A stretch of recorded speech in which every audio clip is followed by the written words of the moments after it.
Good morning, Honorable Excellency, distinguished guests, colleagues, ladies and gentlemen. Welcome to Green Products, Green Technology in conjunction with the launching of 6 editions of Green Pages Malaysia webinar. My name is Nick Chin, and I'm honored to be your MC for today's event. Thank you for setting aside your Monday morning together with 100 plus or other participants. We are happy to have you here because we have a lineup of great speakers and topics for you today. Before we begin, I would like to mention that today's event will be recorded and may be shared on various social media platforms. All right, without further ado, allow me to introduce the Malaysia Green Building Council 2021 to 2023 President Mr. Sim Chi Liang. Mr. Sim has more than 25 years of experience in glass processing industry and is currently the Executive Director of IGEA Safety Glass Syndrome Berhad. Mr. Sim believes that glass play an integral role not only in architectural and designs, but also contributing to a more sustainable built environment. Mr. Sim is one of the core founding members of Malaysia GBC in year 2009. Let's put our hands together to welcome Mr. Sim Chi Liang to deliver his opening speech. Okay, good morning. A very good morning to the guest of honor, Encik Alu Malik bin Atan, MGTC, Head of Standard and Verification Division, MGTC IGEM Working Team, MGBC Councils and Members, MGBC IGEM Working Team, ladies and gentlemen. Since March 2020, life has been very challenging for all of us. Coping the new norm, Malaysia GBC has made several drastic changes. Priority was given to the emphasis on the importance of the health and well-being. Also, it reflected the vitality to address climate change and implement environmental conservation policy to protect our planet for our future generations. We learned to work from home, to attend virtual meetings, and to conduct webinar, e-conferences, and e-workshops, which are more sustainable approach.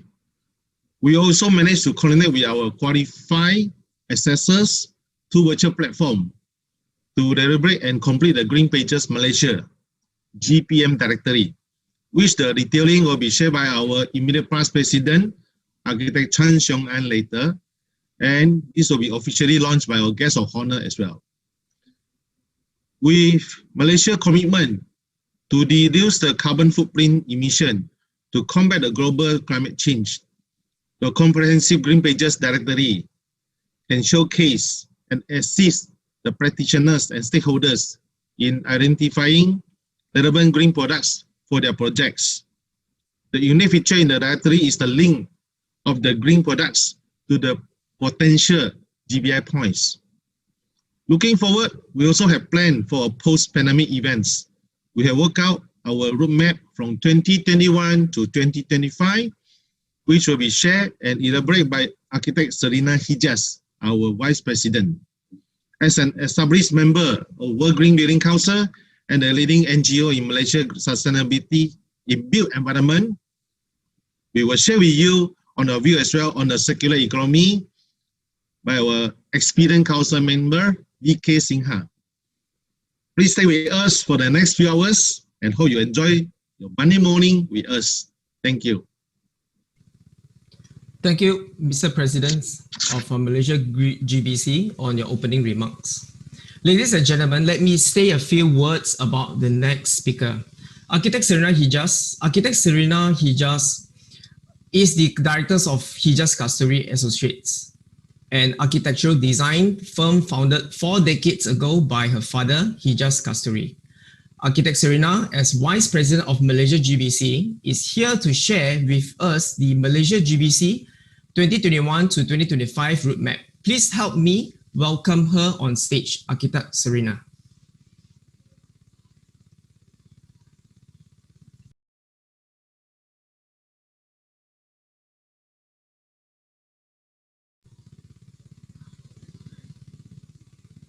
Architect Serena, I believe your mic is muted.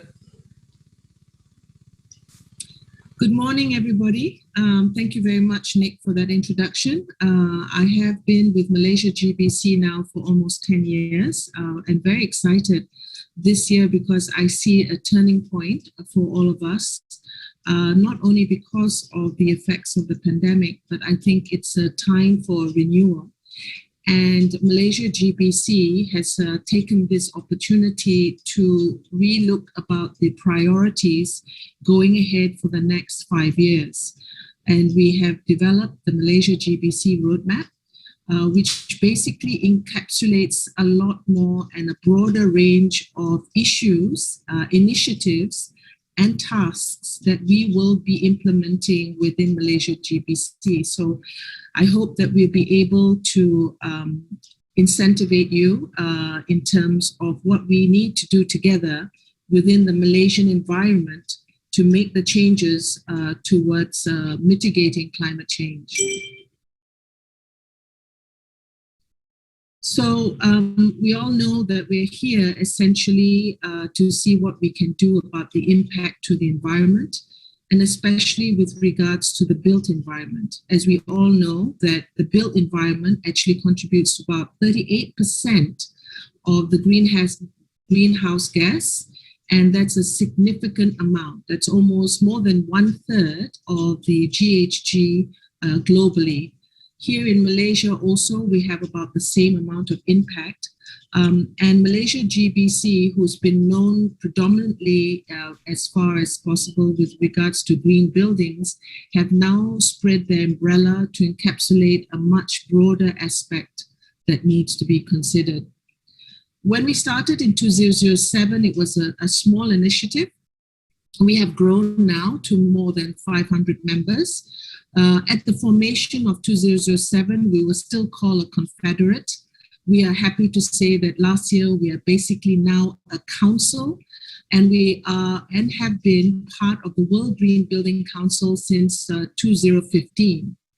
In 2011, we developed the Green Pages Malaysia, and essentially it's the formation of the first green resource platform where all manufacturers, participants of green can basically see the impact of green in terms of information to the public. In 2015, we have the Northern and Sabah chapters were formed, and happy to say in 2019, the Southern chapter. So we have a broad range from North to South to East Malaysia, and soon we'll probably be in Sarawak as well. In this year and today, we are going to introduce to you the 6 new roadmaps that we are basically implementing, or shall I say 5 on top of the green, that we will be moving forward to, and we're very, very excited about this. Our mission for this roadmap is to transform the building construction sector across 3 strategic actions, and that is climate action, health and well-being, a national action network comprising of building owners, manufacturers, professionals, and municipalities. So we a broad spectrum across all the levels in terms of construction. And how will we achieve that? As members of the World Green Building Council and UN Global Compact, we work with businesses, organizations, and governments to drive the ambition of the Paris Agreement and UN Global for Sustainable Development. But more than this, at a local level, we are committed to Malaysia's low carbon, sustainable goals, and environmental, social, and corporate governance. And why do we exist? As I mentioned before, because building and constructions account for 39% of energy-related CO2 emissions, and we together can flatten the carbon curve.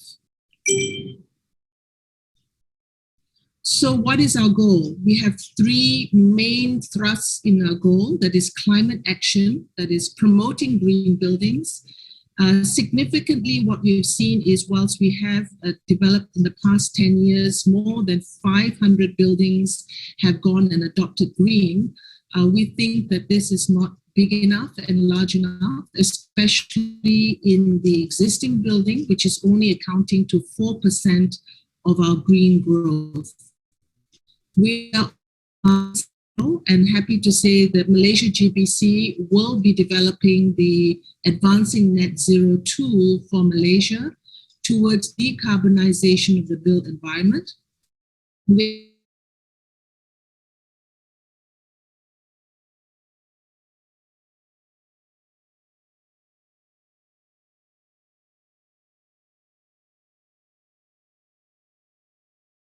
are delivering a built environment that is healthy, equitable, and resilient buildings, communities, townships, and cities. And circularity green financing, which we'll be introducing later with BK Sinha, a built environment that supports the regeneration of resources, natural systems, providing social economic benefit through a thriving circular economy, a cradle to cradle, with clear support through green financing. We are beginning to see a lot of new SMEs and startups that is addressing the green cradle to cradle, right from the essence to the top. So the roadmap initiative, and why we say 5 years, this next 5 years,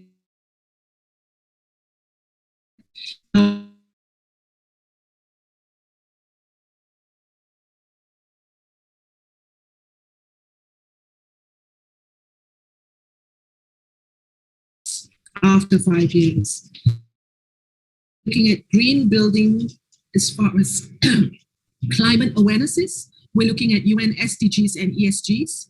We're looking at net zero carbon 2, health, well-being, green finance, and circularity. This entire looking at the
So sorry for that interruption just now. So I would like to just cover the 6 main initiatives that we will be taking for 2021 to 2025.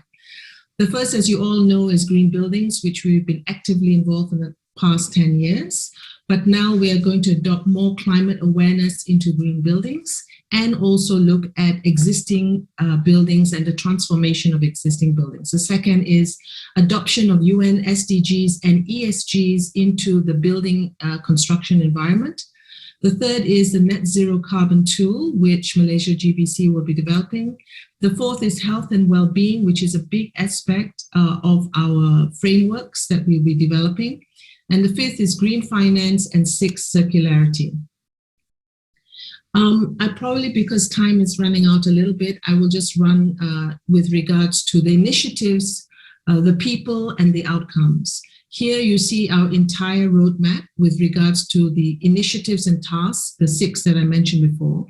And we will be actively involved with industry, corporate, professionals, academic, and government with regards to our involvement with the World Green Building Council, our involvement with property investors, developers, our involvement with green manufacturers and the supply chain, as well as all other industry professional members. Next will be our measurable targets. We actually have set targets for each one of these 6 initiatives, and that also includes our programs that we will be running. And one of them is including Cooler Building Asia Awards, Cooling Challenge, the APN Awards, the Green Cup, guidance and advisory towards adopting SDG and ESG, deployed pilot project to show abatement from business as usual to net zero carbon, award for health and well-being projects and development of health and well-being guidance, starting with air quality for pandemic, successful application of green finance for pilot projects, and ensure circularity and all components to enable green finance. So the first one, and I'll run very quickly, on the green buildings and climate awareness, is advancing green buildings and adoption of MS 1525 and MS 2680 for existing buildings and residentials on energy efficiency. Adopting at all PBTs and government to make mandatory by 2023 these Malaysian standards to address climate change. Pushing for existing building target transformation, adoption by 2025. Cooler buildings, cool environment, a private and public initiative to promote climate responsive buildings in the tropics, especially reducing urban heat island by passive and nature-based solutions. Increasing urban and suburban ecology for urban heat island mitigation. The next initiative is integrating ESG and reporting sustainability through SDGs for businesses and industries in the construction industry. Pilot partners with a sustainability reporting on integrating SDGs in line with Bursa Malaysia and GRI standards. Localize the approach of ESG into local businesses and industries, and launch a guide on ESG and sustainability reporting. Engaging workshops, developing the key individualized frameworks for each industry. On carbon neutrality and net zero, this is so exciting for us. We're in developing, advancing the net zero buildings tool by the 3rd quarter of 2021 and launch pilot project and beta testing.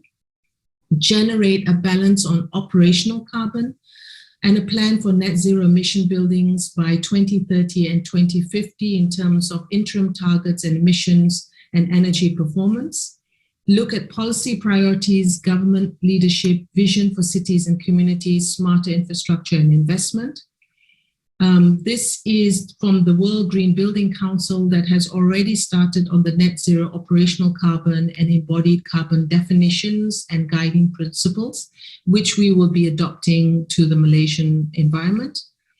The fourth is health and well-being to promote post-pandemic building design to respond to challenges posed by coronavirus in terms of ventilation and sanitation requirements, to include all other aspects of health and well-being into the above factors so as to contribute towards achievement of new and existing high-performance buildings and to foster greater innovation and creativity within the health and well-being.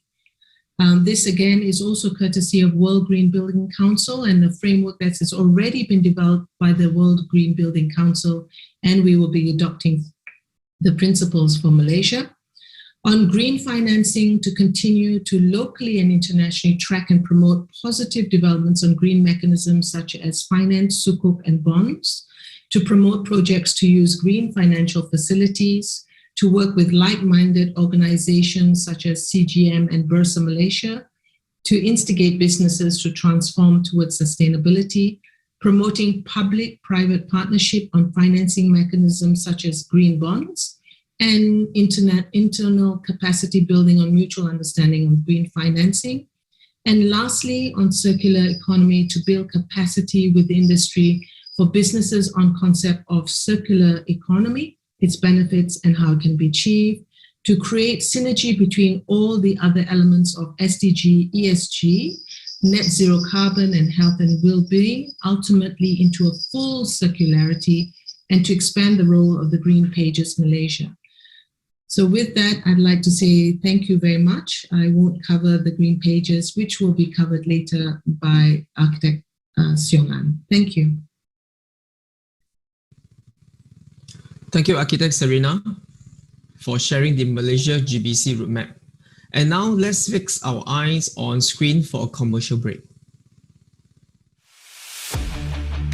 Malaysia Green Building Council, also known as Malaysia GBC, is an organization that promotes green building programs, technologies, and design practices, aims to make Malaysia an eco-friendly and sustainability place on Earth. Malaysia GBC was founded in May 2009 by a group of passionate building consultants, academia, and representatives. Even since Malaysia's building has increased, the efficiency of resources used in each building was built with green in mind. Malaysia GBC is also supported and associated with most of the top industry institutions.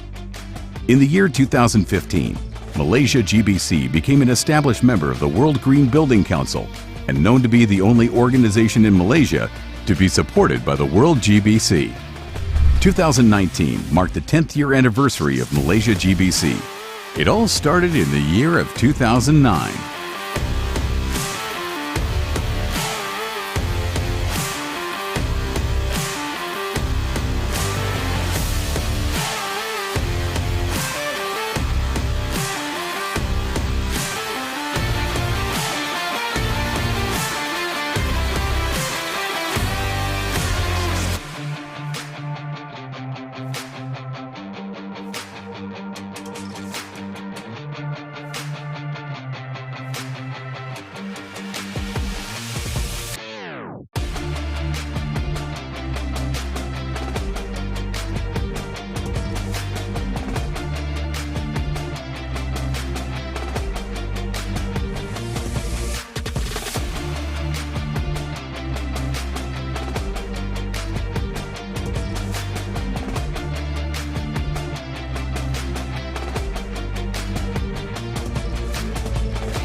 proud to say that during my time as president, we organized the 2 events during my time. One was the Sustainable Building Southeast Asia 2010. That was the first time a sustainable building event, worldwide event, was held in Southeast Asia. We managed to be invited as host for the Tropical and Sustainable Green Building Conference. The first one was held in China, the second one was Singapore, and third was in Malaysia. 2013, we became the emerging member in the UNEP's FBCI, and we became the emerging member for the World Green Building Council. 20 core members managed to get MGBC registered with the Registrar of Societies at that time in 2009. We are also one of the founding members who helped to establish the Green Building Index, the leading green building tool in Malaysia. Malaysia GBC continues to be the platform that networks, promotes, educates, and most importantly, develops the sustainable, built into the land of Malaysia. With much more passionate industry professionals, we can make Malaysia a greener and better place on earth.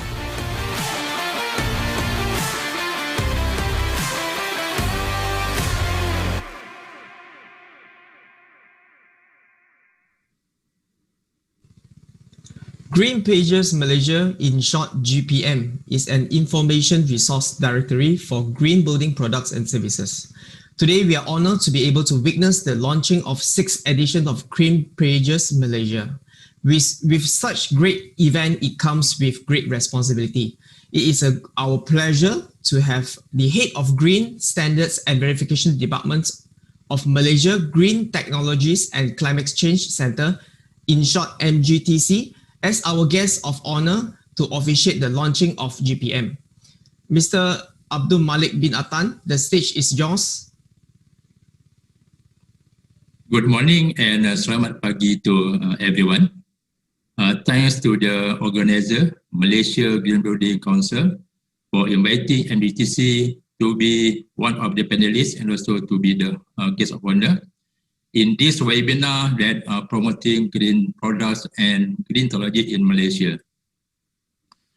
For your information, a lot of initiative and incentive were introduced by the government of Malaysia in the implementation of green technology and sustainable development since 2009, including the National Green Technology Policy, Green Technology Master Plan, Green Industry and SME Development Program for assisting local companies in producing green products and applying green practices in their premises and operation. Other initiatives from the government are IGEM, so we have the virtual IGEM for this year. My Hijama recognition scheme for certified green product and services. We have the government green procurement for ministry and agencies in creating green market and local demand. We have the green technology financing scheme, GTFS, for providing funding facilities, and green technology tech incentive. We have the GITA and the ITA for companies' benefit. MGTC also support the initiative from the private sector, including the introduction of Green Pages Malaysia to promote the green products in building and construction industry. Before we continue with the next presentation and forum session during this webinar, I hereby officiate the launch of the 6th edition Green Pages Malaysia 2021.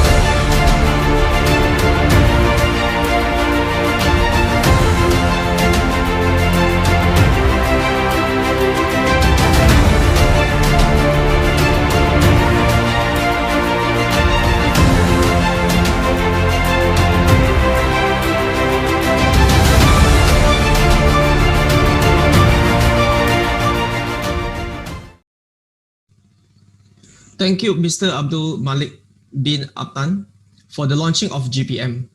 What is Green Pages Malaysia? What's in for me? If you have one of these questions in mind, sit back and let's hear from our next speaker. Architect Chan Seong An is a senior practicing architect and director of Architect Daya Seni Sdn Bhd, an architectural firm established in 1984. Architect Chan has and is still actively building the nation through the various roles he holds, including the current team lead for GBI Residential 2. He is the immediate past president of Malaysia GBC and past president of PAM. Let's welcome Architect Chan.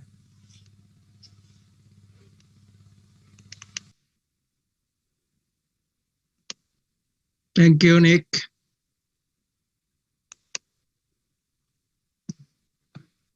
Okay, President Sim, Vice President Serena, and our guest of honor, Encik Abdul Malik.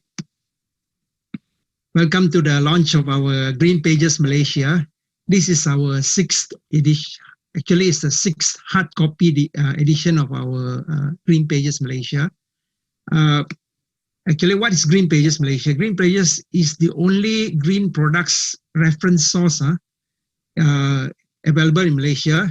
It's the equivalent of the Yellow Pages, which is a key reference directory for green industry. Okay, so we launched this the first edition in 2010.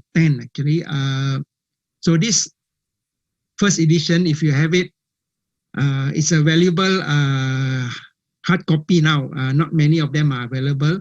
So our policy in MGBC has always been conservation of the environment. So we try to print as little copies as possible. Even the copies that we do print, we are using recycled paper and the sustainable inks.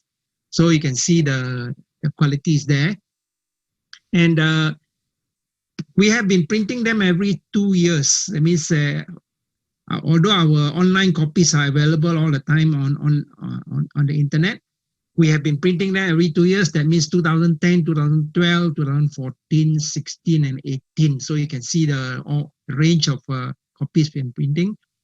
And with the the primary objective is, of course, to keep our industry informed, especially the building industry, on the services and products readily available to the industry in Malaysia. So we are really quite focused on Malaysia's construction industry and manufacturing industry for the products that, especially green products that are brought into the Malaysian green building industry. This is our current online version of the Green Pages. You can see for yourself. You can access it through Green Pages Malaysia. And this is the front page. This is a typical architectural building materials page. You can search through. I think this is not only available on the computers, but also can access through your handphone. Okay, this is a valuable resource. Now, this is the typical product data sheet. You can see for yourself this how it looks like. Now,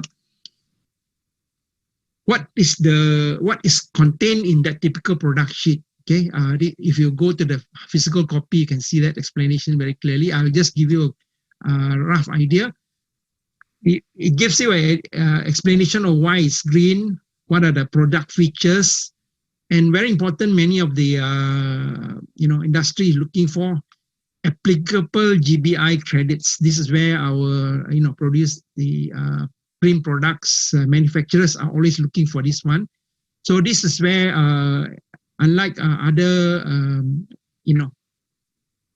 green products directories, doesn't have this one. This is where we actually tell you how you can score the points, and of course all the supporting green labels that the product has also obtained, and finally the product ratings, how good they are in relation to the ratings available in the industry. Okay, now in the Green Pages we also break down the products into categories. These are the main categories: the architectural building materials, indoor environmental quality, energy efficiency, lighting, comfort, visual and acoustic comfort, it's just the IEQ quality, site environmental protection, and SM, and waste management, which is the waste part of it. Okay, so this relates, of course, to the circular economy, which is going to be a very important factor in the coming future.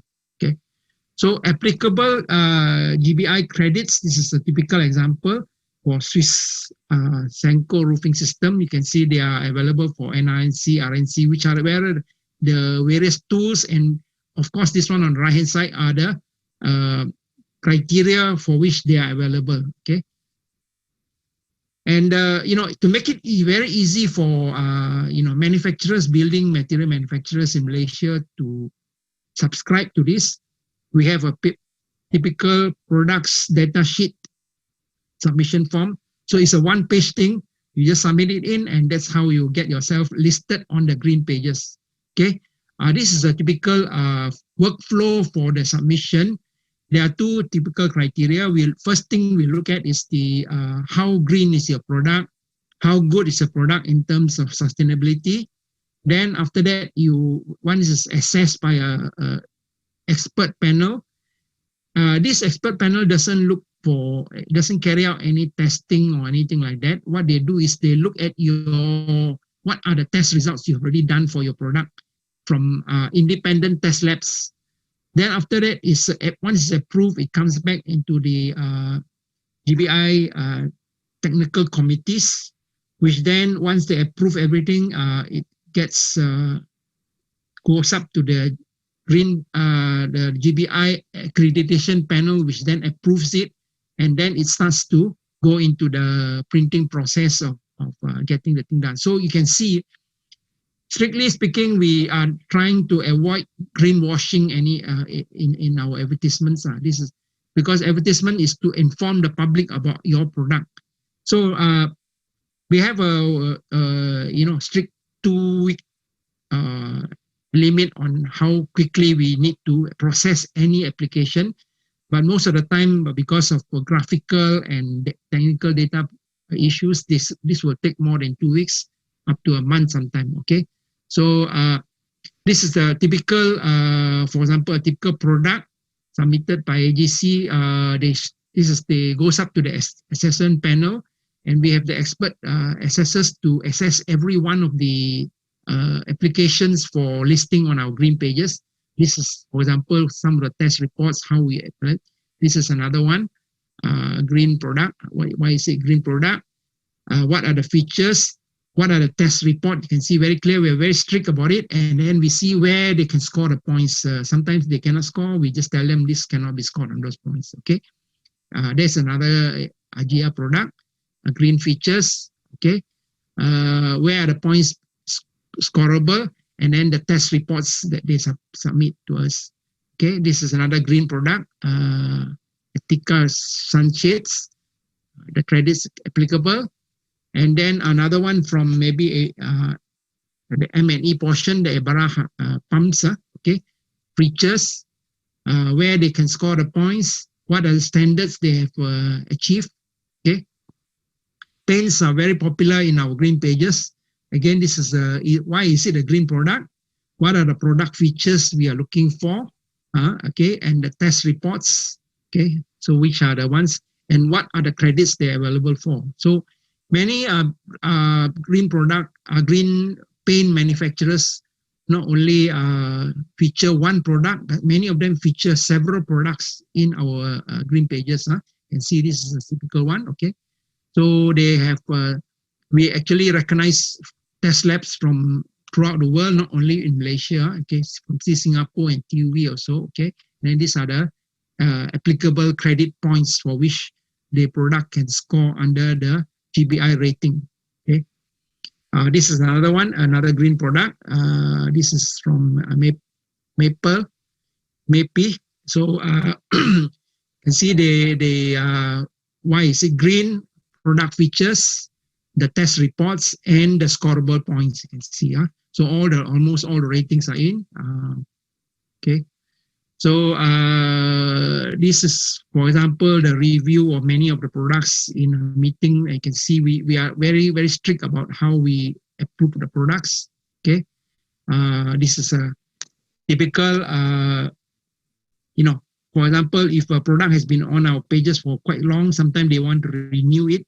We do a review also. So the PDS 12, like for example here, we go through the product rating again, and then we see which are the scoreable points.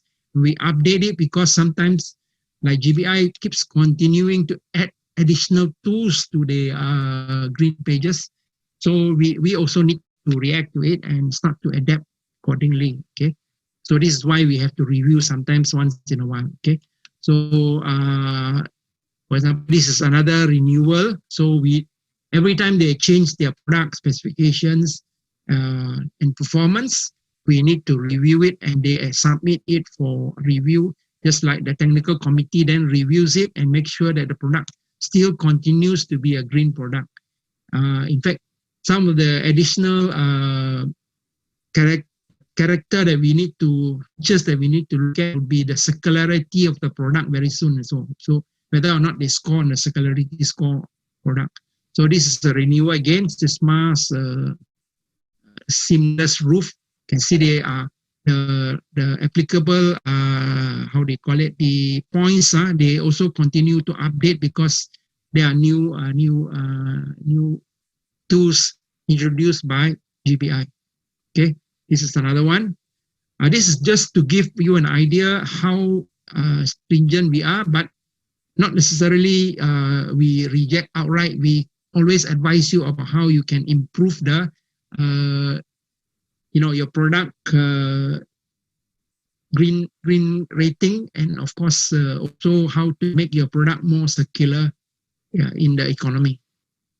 Okay, these are our renewal cases. Okay, so with that, I'll bring you to our latest edition, which is 6th edition. This is a 6th hard copy edition of the green pages.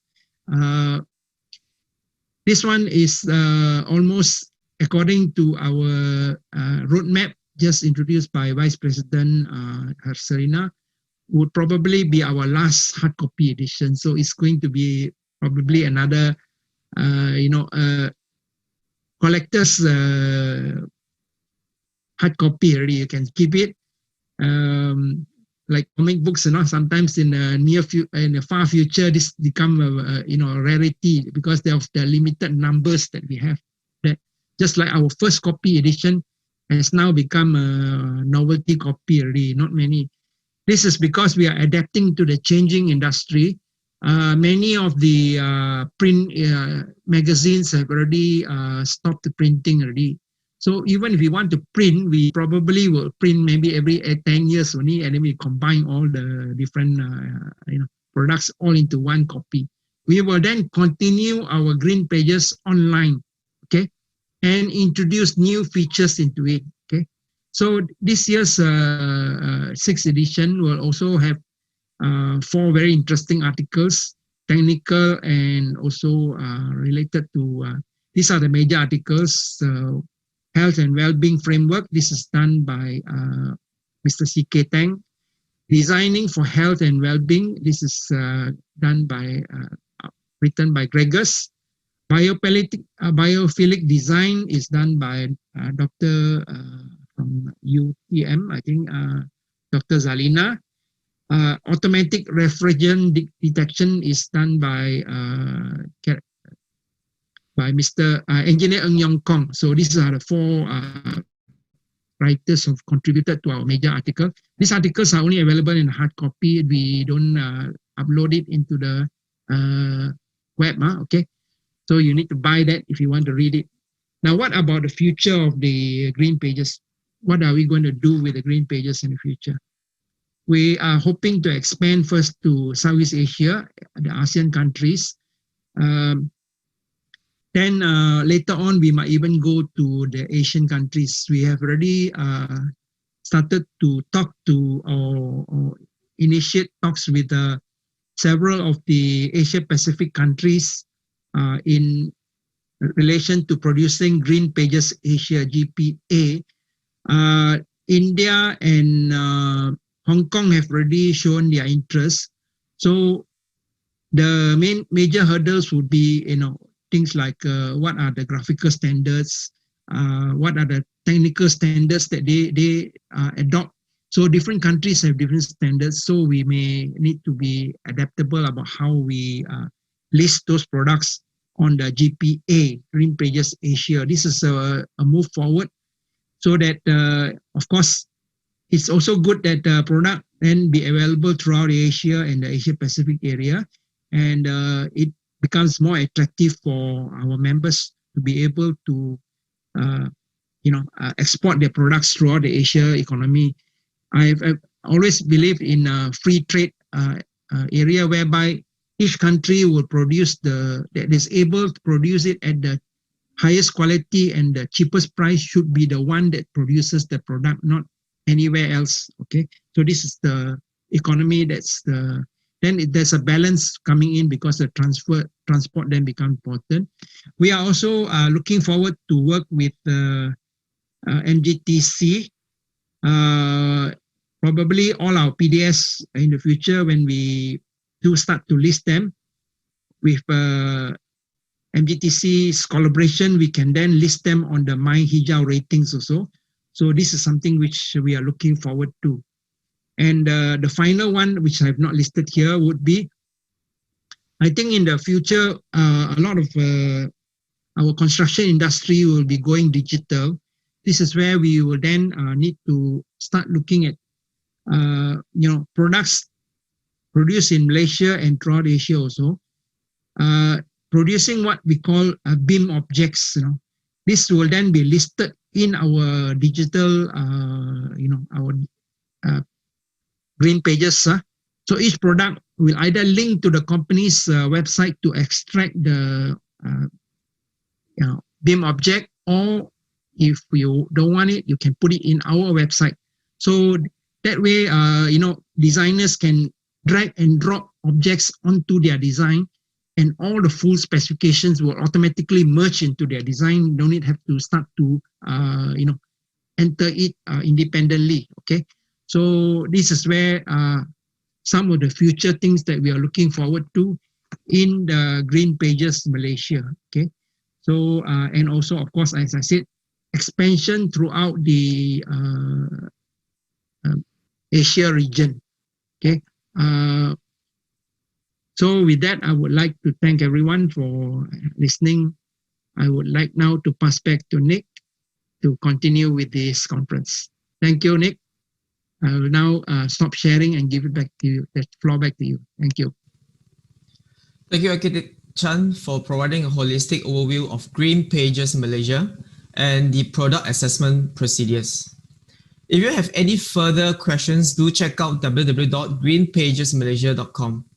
Before we move on to the next agenda, let's fix our eyes on the screen for another commercial break. We are AGIA, and this is what we represent: the ideal ecological, sustainable, integrated building solutions.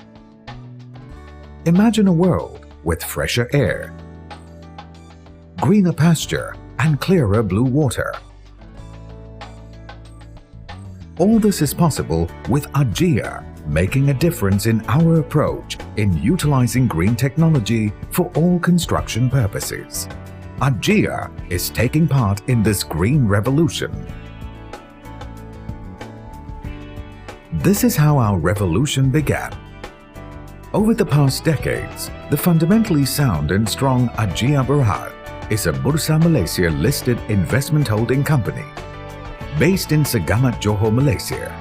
With passion and commitment, the company has expanded aggressively and owns the largest integrated industrialized building system (IBS) for building material processing in Southeast Asia.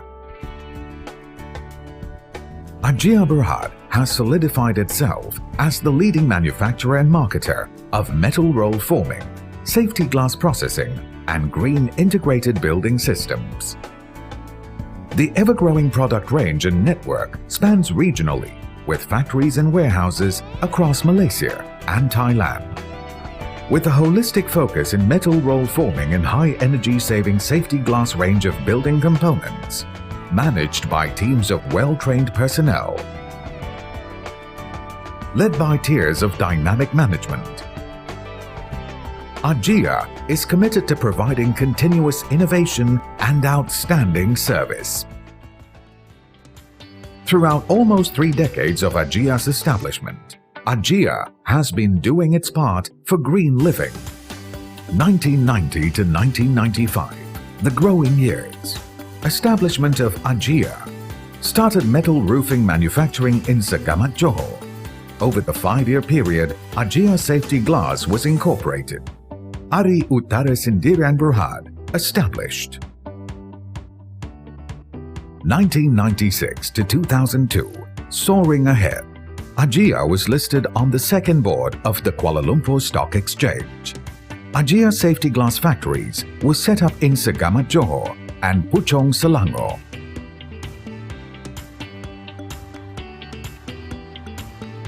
In 2003 to 2008, spreading our wings, AGEA was promoted to the main board of Bursa Malaysia.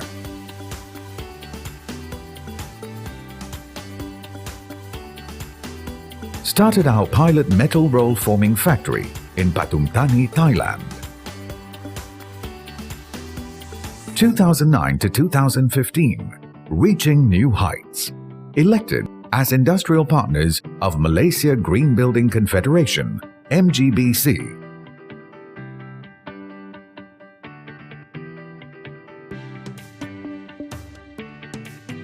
Established latest innovation of AGEA Green IBS wet wall system, certified by CIDB and BOMBA. Under the umbrella of AGEA Berhad, the 2 existing main pillars of strength are AGEA Metal Group and AGEA Glass Group. AGEA Metal Group is the leading manufacturer of metal roll forming products, producing metal roofing products, metal frame products, structural products, composite floor decking, lightweight channel products, metal ceiling, and sunshade products. AGEA Glass Group was formed for its principal activities in manufacturing of tempered energy-saving safety glass, heat-strengthened glass, laminated energy-saving safety glass, insulating energy-saving glass, value-added energy-saving low-E safety glass, ceramic printing safety glass, and all kinds of security safety glass. After years of research and development, we have established a division of integrating the strength of both AGEA Metal Group and AGEA Glass Group to develop AGEA Green IBS. AGEA Green IBS is highly efficient with versatility in design, energy saving, environment friendly, and is a sustainable green building solution.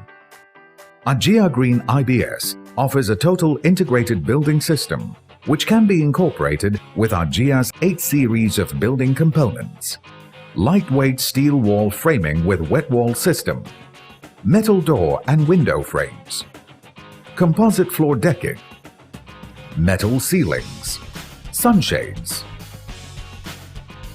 lightweight truss system, metal roofing, safety glass with aluminium sash. We're proud to confirm that all our products adhere to the ISO accredited quality management system.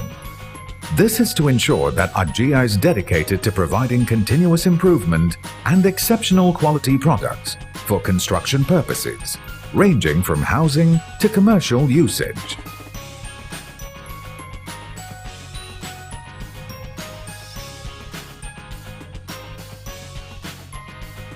AGEA believes in giving back to the society. Hence, we often patronize charity associations and pride ourselves in our compassion for the underprivileged. This is how we serve the community, by going beyond funding. At AGEA, we encourage our employees to be kind-hearted and give back whenever possible.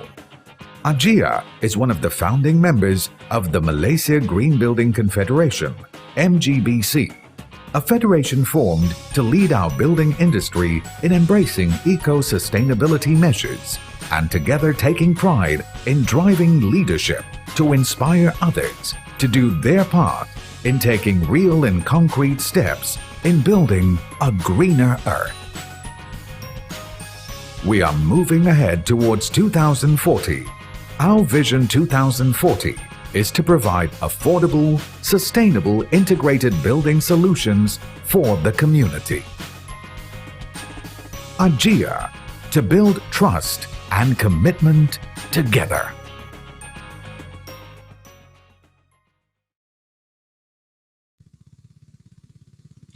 Thank you, Ajay Berhad, for being the platinum sponsor of this event.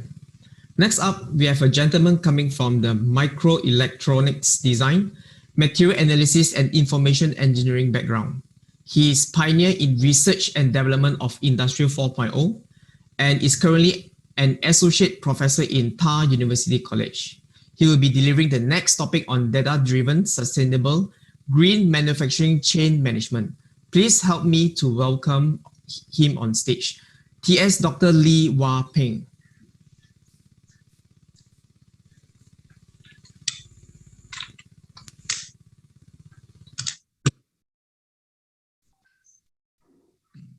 Good morning, everyone. Can see my slide?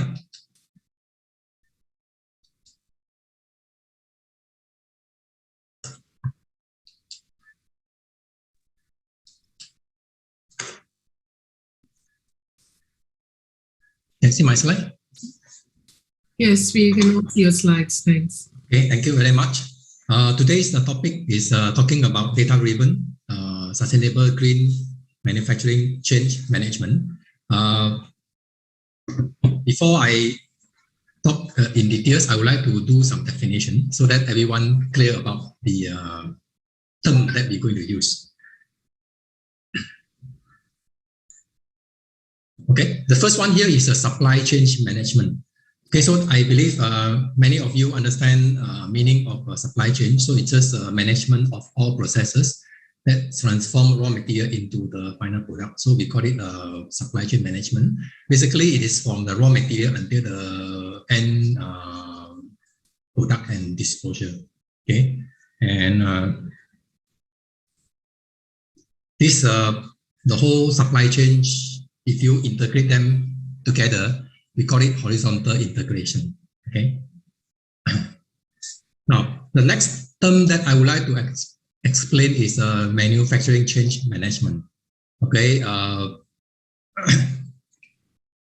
Now, this MCM, we call it MCM, is basically a combination of horizontal integration and vertical integration. Okay, now you may in your mind what is meant by horizontal and vertical. Okay, so now this is a horizontal integration I mentioned to you just now, so nothing new. But there's a one which is new, which is we call it vertical integration. Now this vertical integration basically is integrate the shop floor. For example, like AJIA case, we have a roll forming machine. So these roll forming machines here, you collect the real-time data and then you integrate them into the horizontal integration. It's very powerful because real-time data can be shared among different stakeholders in your supply chain. Okay. Now, actually this is we call it Industry 4.0. Okay. Now the next one here is data-driven green MCM.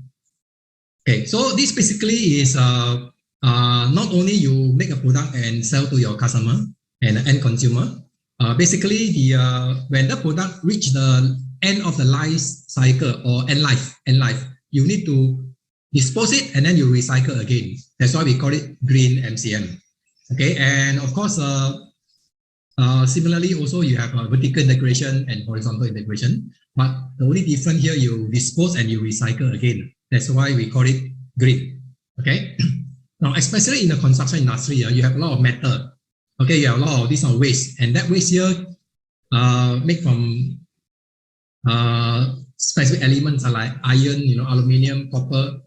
You cannot be produced. Okay, you need to be recycled. Now, data-driven basically means you collecting the data from either from your vertical integration from the machine, from the production shop floor. We call it shop floor. After that, you share among your supplier and the customer. Okay, you have a very good customer supplier relationship. We call it CSM, and you need data to support that. It's just not only talking. you need to have some data to share with them, real-time data, and share with them. This part here actually is a green commitment from AGIA. Now, I give an example in AGIA. AGIA is working on the waste management. And you know AGIA is producing this metal roofing. And the metal roofing here, basically you have a remaining metal sheet, because when you cut into the small pieces, you have a remaining metal sheet that need to be recycled again. And then you have a metal sheet cutting waste in between changing of your job order. You have waste, cutting waste, you need to recycle. And then of course, you may do a non-destructive testing. You do inspection. So you have some inspection item need to be recycled. Finally, it's a non-conforming products. So meaning that you may not meet the requirement of your customer, you need to recycle it again. Okay, so all this digital data you need to collect in the real time, and then provide to the management top floor, which is at the we call it business activity, business at the business side. Okay, now then after that, what do? You recycle it again to your coil supplier. Okay, of course, by doing this, you can recover some costs because the waste you can resell. You can to the coil supplier. You can bring down your cost. When you can bring down your cost, you will give a best price and a good quality, because you do inspection, you do recycle, and you can bring down the cost. You give the best price, and also you fulfill the green commitment. Okay, so this is how AGIA commit to green. Okay, so next one. Now, I would like to give a very simple explanation of the characteristics of industrial revolution, because many people talking about this IR 3.0, 4.0. Now, so you need to understand the characteristics, then only you know where you are, where is your position, okay, and also the journey.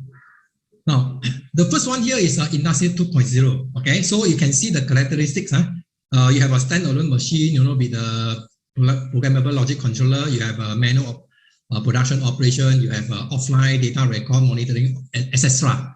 Okay, you have a manual inventory control software system with no vertical integration, silo. Okay, so this is Industrial 2.0, and this is started in 1923 after the Henry Ford started the assembly line in US. So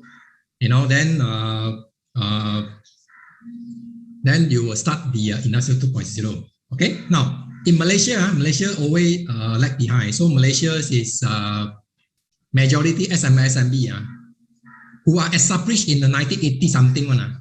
Established meaning that the company history is about 30-40 years on.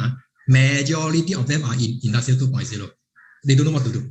Okay, so now if you have a very fast-sighted and you are very visionary, you want to improve. You want to compete with your competitor, especially the new one in the market. You do transformation. So you go to 3.0. So this 3.0 is started in 1969. Okay, so this is a digital connected machine. Okay, automatic production operations, offline data record, and a real-time inventory control, vertical integration into ERP. Okay, so this is in 3.0. Now, why a lot of industry is not they are not ready for, or may partially in the 3.0. There are many reasons. Later I will explain to you later on. And then finally, you can see that this is Industry 4. This is about a few years ago, about 2014. Okay, you must remember Malaysia is always about 10 to 15 years behind of this developed country. Okay, and a lot of culture issue in the SME, especially in the green. They need help. Basically, they need assistance. Basically, okay. So now, if we are talking about the Industrial 4.0, you need to have an architecture. I believe that many of you here are all from construction. Majority are from construction industry, green building. So you when you want to build a building, you have architecture. So you need to do architecturing. In IT technology, we do have architecture also. Okay, especially for Industrial 4.0, this reference architecture we call it RAMI 4.0 actually originate from Germany. Now, if you have an architecture, you must taking care of three things, because this is a business. Germany, they are very good in business, so you need to have a three ingredient inside this reference architecture. The first one here is manufacturing. Okay, so you need to focus in the manufacturing. We call it vertical integrations. In RAMI 4.0, we call it hierarchy level. And you focus on the quality, you focus on the availability, you focus on the performance of the production floor. This is called manufacturing. This is one axis. Now, with manufacturing is not good enough, why? Because you need to generate money, income, revenue, profit. So if you have a very good manufacturing facility, it may not guarantee that you make money on. I think many people always say, I have a good product, I have produce a very best product. Why I cannot make money? Because you lack of one axis here. This is called horizontal integration. Basically, is link your customer and supplier into one integrated value chain. And we call it horizontal integration. Now, this axis here actually focus on business.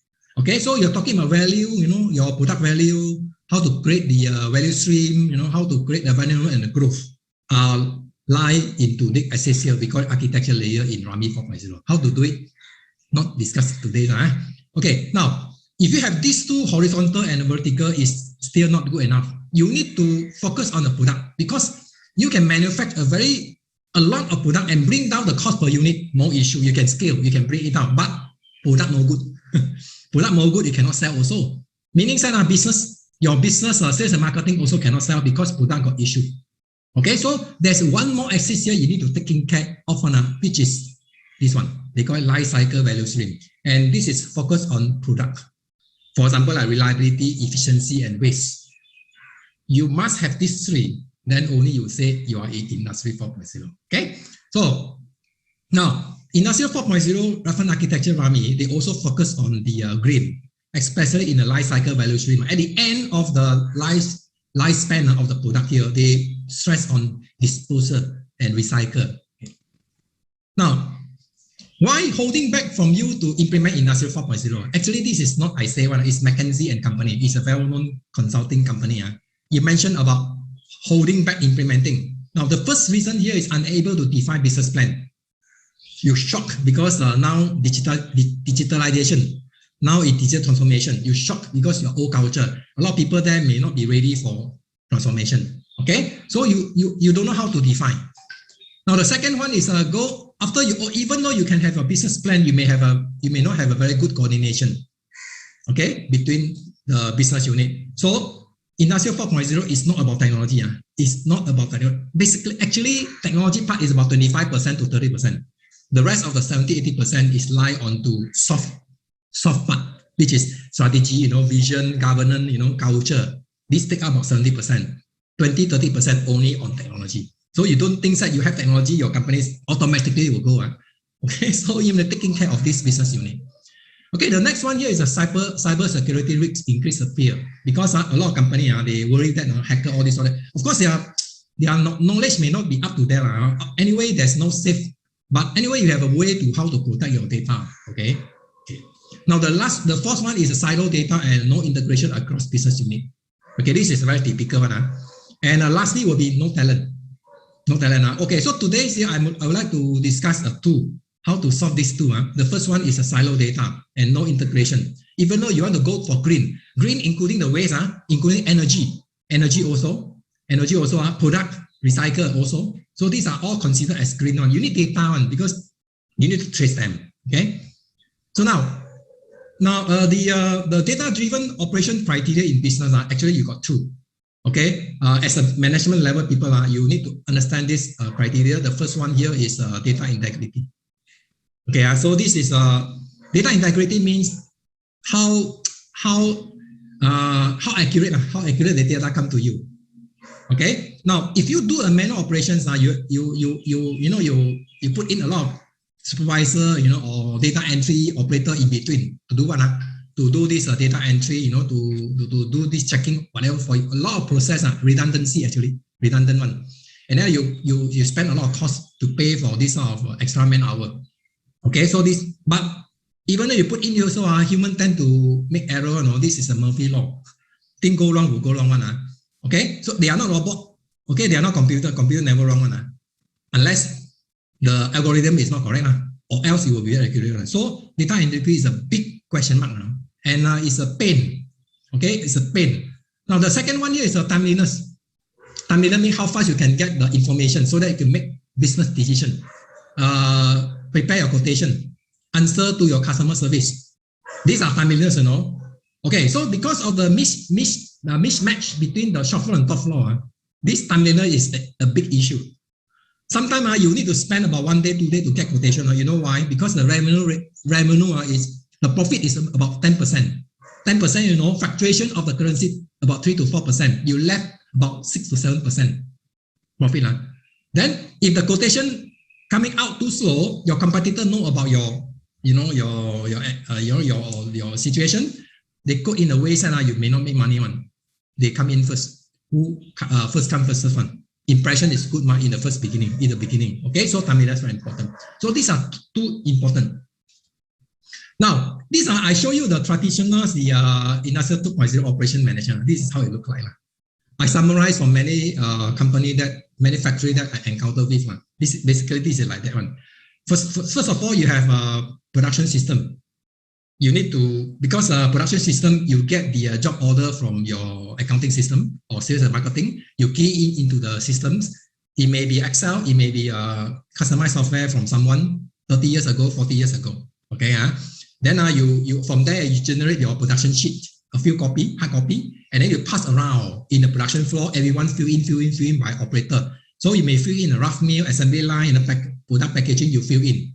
Okay, in the production sheet, hard copy. And then you return back to the office, you ask the data entry to enter again into the accounting system, and then you then only know your cost, how much. Then you answer to the customer, delivery and logistic planning. Okay, so this is a typical one.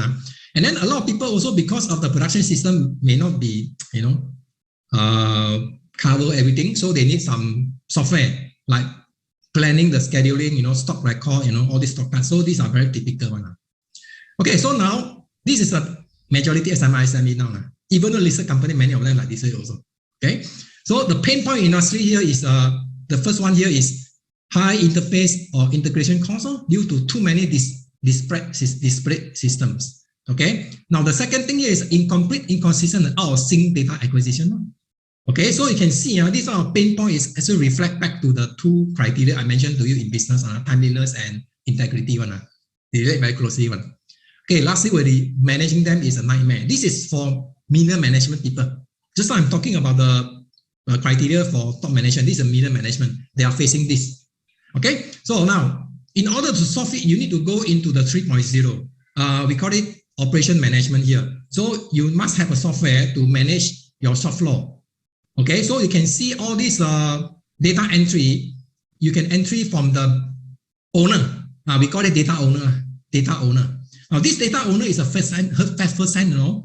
Now, if you use the 2.0 technology, you have a data owner, then you have the data provider, then you have the data consumer. So you have a many level going up. So you have a redundancy.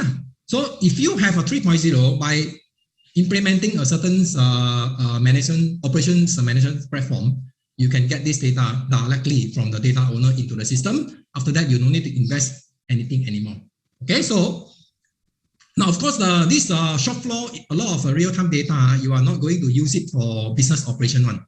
Okay, so in the business operations here, you need to have some specific platform for this business operation. We call it ERP, Enterprise Resource Planning. There are many brands in the market, Oracle, Enterprise Builder, Local Plan, or SAP B1. This is for top floor. And between these two platforms here, you need to have integration. You need to have a connectivity. So the job order, you must provide it down to the Octane, and then you must have update the job order accordingly. Okay, so this is how the 3.0 works. Now, then what is the functions of the operations? Okay, function. Because you need the boss, you are the boss, you need to decide where you want to heading to. So you need to know the function. Now, for example, the Octane software here is one of the software in the market. You can use it for operation management. The function basically is to collect data and monitor process affecting the costing, inventory, manpower, raw material, machine in the shop floor. Okay, and of course, you allow you to have a production scheduling involving job order or this or that. This is actually by the shop floor. Okay, so you won't do more than that. You need an ERP here to do what? To do the financial management and planning, production management, warehouse, procurement, supply chain management. These are all business affecting your profit and the cost. Okay. Now, so between these two, you need to have a connectivity. So these are where the digital data is supplying to the Octane, and Octane can update back to the SAP. Or, for example, in Agia, they are using SAP P1. Okay. Now how about the Industrial 4.0 manufacturing change management? Okay. Now this is how the Industrial 4.0, how do you deal with your data?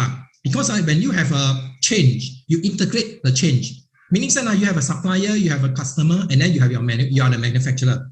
So meaning that you have a customer supplier relationship. You need to share. You need to each of them had their own value chain. Meaning that supplier had his own value chain, manufacturer had his own value chain, customer had his own value chain.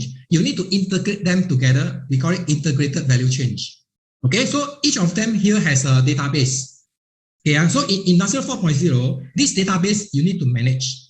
So you need to, each of them here you need to create they call it enterprise access space. We call it EAS. These are where the places that you share the trusted data with your alliance or with your business partner within the supply chain. Okay, so then later on here, of course you need to have some systems, to allow you to create a dashboard for CEO, to integrate with the machines. Okay, integrate with the machine, and then of course to create system for your company to do data entry. Okay, so you can see from here, and of course you have a customization because you got specific software need to be integrated. So you need to have a customer module. So in Industrial 4.0, this is how the architecture look like. Okay, of course I understand that you are not in this area, but you need to have someone who can give you some the concept and the way how you're going to plan your journey in digital transformation. Okay. Now, then you say, okay, fine. I don't want to do it. I want to wait. Now, of course, you can wait, but you may out of business. Okay. Why? Now, I give examples here. I give statistics. This one is my McKinsey and company also. I like to use McKinsey one. They are very well-known consulting company in the world. Now, you look at they do the Industrial 4.0 readiness, the economic scale. You look at here, the size applications here for operation management is the highest. The economic impact is about 76 to 245 billion annually. Okay, then you can see that how they can use it to gain the potential productivity gain and value gain in a few more years from now. Okay, you can see that they can have 5 to 12.5% of reductions, and the potential reach, meaning that the advancement is about 50 to 70%. You can improve in your business. Okay, so this is operation management in manufacturing. Now, then you'll find anything to do with you. Now, Malaysia is not alone in Asia. There are many countries. Let's look at the country readiness in Industrial 4.0. I show you. See that? Now, this is very shocked. I also very shocked. I also questioning, is it true or not? McKinsey company make a mistake or not? Why Malaysia the lowest? But I believe then because they are independent, company, and they are very well known. They don't create data. They are not the government. They don't create data. They are a consulting company. Their brand is very big and shining on. They don't simply report. Okay, you look at here. Now this is sadly to say that Malaysia is the lowest. Awareness is only 38%. You look at Vietnam, 79%. You look at Indonesia, 78%. You look at Thailand, 72%. You look at Singapore, 53%. Then you say, fine, we are close to Singapore. Singapore already in Industrial 4.0, many of them, because they are doing semiconductor industry. Okay, so semiconductor industry is one industry where the chain is almost connected one. So they already over the awareness. So when they feedback from the survey by the McKinsey, of course, awareness, 53 may not means they are not aware. They already aware or ED one. But then you look at the Philippines and Malaysia. Malaysia is 38, Philippines is 52. What does it mean? It means that if you like that, when the time passed by, you are out of business. Okay, especially China come in again. Okay, now, then you say, okay, fine. I want to do it now, but I have a problem of talent. Malaysian facing a very serious in digital talent to execute the roadmap very seriously. They are relying on the overseas consultant too much, and the cost is too high. And also they rely on the overseas platform or software from overseas. anytime will reach 1 million or 2 million, 1 to 2 million. It cannot afford by SME. So we have to develop locally. So you can see just now we develop Octane is a local big one. It's developed by local for this business, for this operation management for the shop floor. We built in locally one. So the cost is reasonable. And then you need talent. So in order to solve this digital talent shortage, we will have a plan. We call it diploma in digitalization. Okay, so this diploma is designed by us. Okay, designed by me one. Purposely to do what? To create a talent for manufacturing. So you can see here, these are the module they have. They have about 15 modules. Okay, and then they have one internship.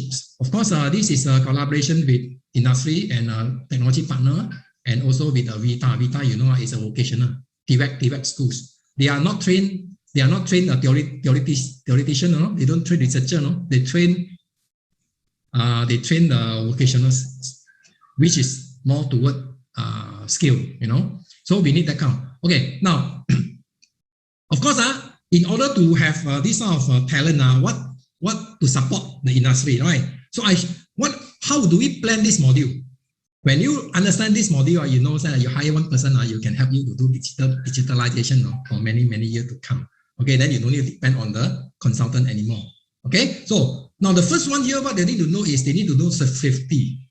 You know, the technical need to know safety, and they need to know how to use the test instruments. And after that, they need to know what? They need to know how to set up the control panel design. When you go to the manufacturing floor, there's a one panel, panel in front of all the line. That panel, in your house also got one panel for electricity, lighting one. Circuit breaker. That box here is if you are using in the manufacturing, we call it industrial control panel design. This of talent must know how to set up this. So we need to create a module for teach them how to set up this. After that, what do? They need to do programming. So they need to learn Python. So Python is very good it's very simple and very commonly used. We need to teach them Python for engineer and technicians. Okay. After that, they need to do what? They need to know how to do data analytics and visualization using Python. Okay. So after that, of course, meaning that they're collecting data. Then collecting data from where? From sensor. So you install all the sensor you want because you are manual, right? You told me you are manual, right? I told you before 2.0, there's no sensor. Now install sensor. Who install? You ask this technician install for you. And then not only install, after that, he can collect data write a code to do visualization for you. Do you need to buy a very expensive software? You don't need. Okay. So now, after that, what should we do? Okay, then you need to do PLC programming. Why? Because this control panel inside there got PLC, control your whole manufacturing line on. Okay, so you need to know how to program this PLC. We teach them. One, and we teach them also how to do this for industrial automation part 2. So meaning basically PLC is actually the heart of your line in your machine, in your line. The PLC is a programmable logic controller. Is a brain of controlling all your line, all your sensor, all your processors. So this technician need to be very good in this industrial automation using PLC programming, ladder program that they call it. So we have 2 modules. Then after that, you need to know how to connect to the internet. Connect into internet. Then this internet will collecting data, and the data will go to the database, and then you can the same technician can extract data from the database and then do visualization. You see or not? So these 8 modules here actually exactly to train shop floor. Okay, shop floor technician. Okay, then of course you can do the data acquisition and control. Of course, this technician will not be able to do so complicated, so they can search for market available SCADA and again do control monitoring for you. Okay, so you can see this is done, and after this only complete 9 modules. There are 6 more. Okay, 6 more, you go up to the top floor. These are the top floor. Now the top floor here, first you need to know how to do wireless and wire internet communication. So meaning you need to know how to set up a router, all that, so that you can collecting all these sensor outside your factory, in a waste treatment plant, for this recycling plant, all that, you collecting data wireless because external cable cannot reach there. Okay, and then the machine your production floor may be big. You need to have a wireless control, ZigBee, G-Wave. We teach them all kind of wireless technology, including GPS, including the Wi-Fi, whatever. Okay, so they know they are very widely exposed. Okay, then of course you need to provide this data into the enterprise access space that I mentioned to you just now. So this space actually is collecting all the data in the shop floor from the shop floor. Okay, Then, of course, you have a lot of data. Later, a few years later, you got many data. You need to do what? You need to do AI, right? You need to analytic. Same technicians using the same Python do this AI for you. For what? For who? For CEO basically. For CEO one. Okay. The cost, all that is basically done by this module 11 for CEO level. Just now the visualization is only for production manufacturing only. This is for CEO one. Okay. Then you need to know how to create systems for the operation management. A system, for example, like inventory, maintenance, okay, production and quality. This operation management you need to create so that you can allow to gather all data. So this module 12 is actually teach them how to create these systems on. And then of course you need to do planning and execution because you may not understand the whole digital transformation. You need someone to plan for you. This is the one. This is a person. We teach them how to do planning and execution. You just give instruction. You just find budget only. So this person will do it for you. Okay. Of course, after that, you need to do what? You need to integrate into the manufacturing change. I told you just now, the whole change here. You need to integrate that in. So this same technician will know how to integrate into the whole supply chain so that you can talk to the supplier and the customer. Okay. And then of course, there's one more, entrepreneurship module, the last one. This one actually we teach them how to think as an entrepreneurs. Of course, we are not asking them to start the business. We train them to have a mindset so that they can think same like you. Same shoes. Okay, finally, we have industrial-based custom projects. Okay, so altogether 16, you see or not? So now we don't teach them we don't teach them as a scientist. We teach them how to handle, how to work hands-on, dirty their hand on. Okay, so now summary is, okay, this is a 15 module, internship got 1.5 year, 0.5 year, 6 month internship. And then we only take 20 students, first come, first serve, 20 only. Okay, and then the launching is maybe in the first 2022 quarter 1. Okay, now we are looking sponsorship for these students because they are all basically from a B40 and below one. Say they have no money. Okay, they don't want to go to university to study theory. What they like hands-on one. Okay, so they may not be be rich. So, but what is the benefit? You invest in them, business business talk about ROI one. Okay, so we think very carefully for you. First, student must go internship in your company for 6 months. Meaning that if they know about this one, they come to industry, they do one project for you or one project within 6 months, you already worth back your sponsorship. Why? One project you ask SI system integrator outside do it for you, you worth about 30 to 6,000. 30 to 6,000 outside SI do it for you. And some more there's no maintenance. After the maintenance, they belakang kira. But this one, they do it for you 6 months. So first one. Not only that, the work and project identified by you. You just tell them what project you want to do. 1. Okay, or 2 also can. If they can finish within 3 months, you make back your investment one. They will bond to a company for 1 year. You can make you another 12 months.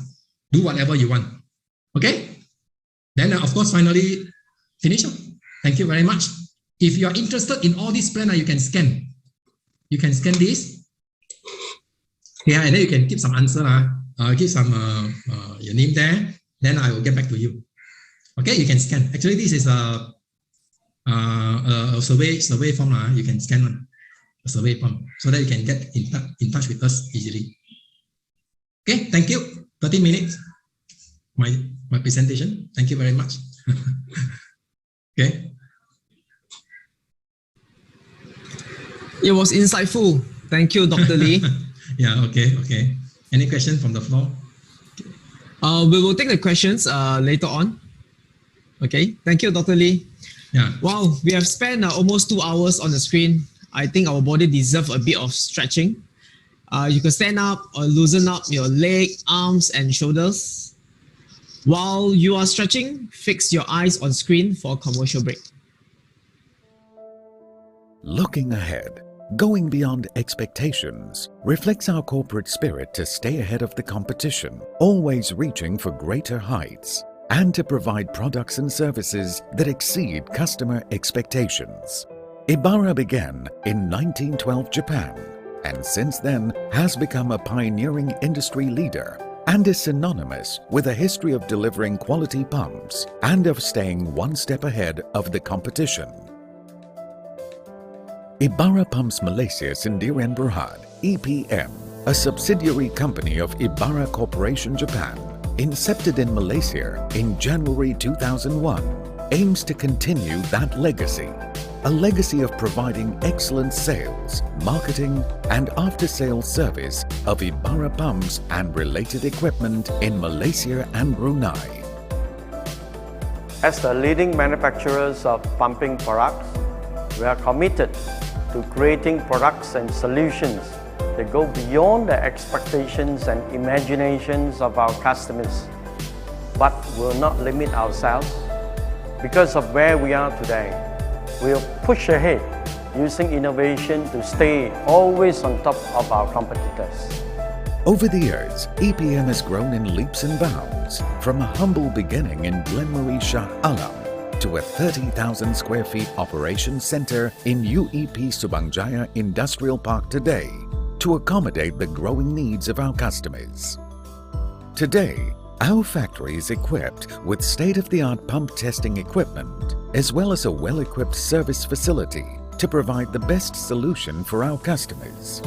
Our organized storage facilities allow us to hold a wide range of Ibara products, meeting customer requirements with high efficiency, giving them a value-added proposition on top of our excellent products and services. Our dedicated team regularly upgrades their talents and expertise by attending seminars, trainings, and obtaining qualifications to stay on top of the industry. At EPM, we practice a corporate culture that emphasizes communication, trust, relationship, and teamwork. With this as our core corporate belief, we're able to achieve a strong network of business partners and have a professional EPM team that achieves unparalleled customer satisfaction nationwide. And we fulfill our corporate responsibilities. EPM contributes positively to nation building with quality energy-efficient products and value-added services. Ibara's comprehensive range of products is world-renowned for state-of-the-art design and strong durability to meet various conditions. Our customers range from small households using booster pumps to boost water pressure, to sizable custom-designed pumps used for large-scale water supply systems and flood control applications. Ibara's high-quality innovative products are able to suit all applications. Ibara home pumps are available for domestic and household needs. Ibara standard pumps are for general purpose requirements in the building service, light industrial, waste and sewage pumping application and water supply. Ibara custom pumps are mainly large-sized and engineered pumps custom-made to cater for customers' specific needs. Ibara industrial and API process pumps are high-quality pumps mainly manufactured for industrial uses, also for oil and gas, power, and specialized services sectors. Ibara Hydro Booster System, fully automatic pressure booster pumping systems that build integrally with electrical control panel and piping manifolds, capable of providing variable speed pump system that match given flow and pressure requirements. Ibara Cryogenic Pumps, Ibara Fan and Blower, Ibara Chiller and Cooling Tower. Customers come to us seeking for a pumping solution. We will guarantee that their investment in our products are worthwhile. You can trust Ibara products will perform and last for a very long time due to our strict quality control and quality products performance.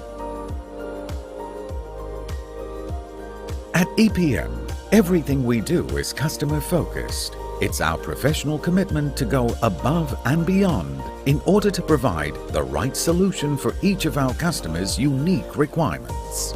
We want them to have the assurance that our service doesn't end once installation is complete, because we will also guarantee that they will get the best after-sales service for our products. At Ibara, we promise quality, value, and performance. We're not just marketing pumps, but we ensure that our solution for you is the right one, the most efficient one, and the one that is the most cost-effective for you. And to make sure that promise is delivered at every stage and beyond to our customers, EPM's Ibarra 3S Center, Sales, Service and Spare Parts is capable of providing quality after-sales service, maintenance and repair of our products. Our team of competent engineers and trained technicians are always ready to serve you the best, covering areas of preventive maintenance service, field service, and conducting service audits. EPM also appoints strategic business partners nationwide to offer effective localized service. And to give our customers an additional level of assurance, EPM has engaged a quality management system that leads to accreditation of ISO 9001 by Lloyd's Register Quality Assurance. And EPM has also obtained the Occupational Health and Safety Management Systems, OSAS 18001. The key reasons why you should consider choosing EPM is that we have a proven track record both locally and globally, and we are backed by Japanese technologies and both professionals, R&D engineers and competent technicians. And when you come to us, we'll work closely with you, making sure you get the most value out from Ibarra products. EPM aims for greater heights as we look forward and go beyond expectations to meet customer satisfaction.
Thank you, Ibarra Pumps Malaysia, for being the civil sponsor of this event. Do you know what is economy? I only know there is a bad and good economy. Have you heard of an economy that goes round and round in a loop? Without further ado, let me welcome BK Sinha to present the topic on circular economy, viable solutions or buzzword sensation. BK Sinha, the stage is on yours. Thank you very much, Nick. It's a pleasure to be here. Well, ladies and gentlemen, thank you for taking time off to listen to us. We hope you take something meaningful away. And if you don't, we'd like to hear from you as well. First of all, let me thank our strong supporters, AGIA in Ibarra, for working with us for so many years and helping shape us to shape the future of our industry. Thank you very much, AGIA. Thank you very much, Ibarra. Malaysia Green Building Council is part of an established member of a network of 70 odd countries throughout the world, with the World Green Building Council as its apex body. We are an NGO. We depend on sponsorships and memberships.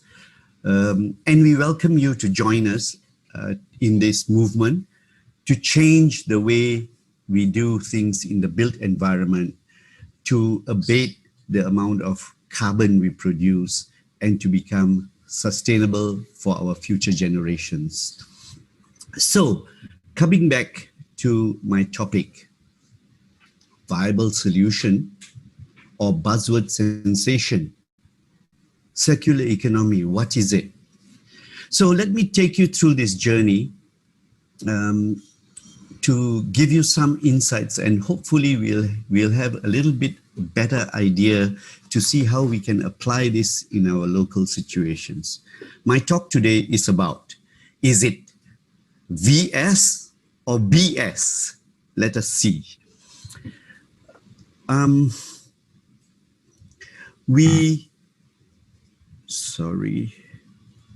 We cannot expect the same results if we do the same things every day.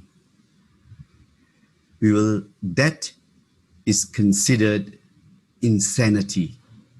We need to do something really different, and a key factor in this change is a way of doing things differently, better, is what we call circular economy, coupled with a few ingredients which combined with it will give us absolute change from the way we are doing things.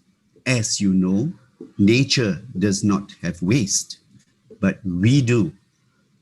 But we can never be exclusive of nature and produce this. We are actually, whether you like it or not, inclusive of nature. And so we need to be very cognizant of this fact and act accordingly, especially given the situations we are facing right now.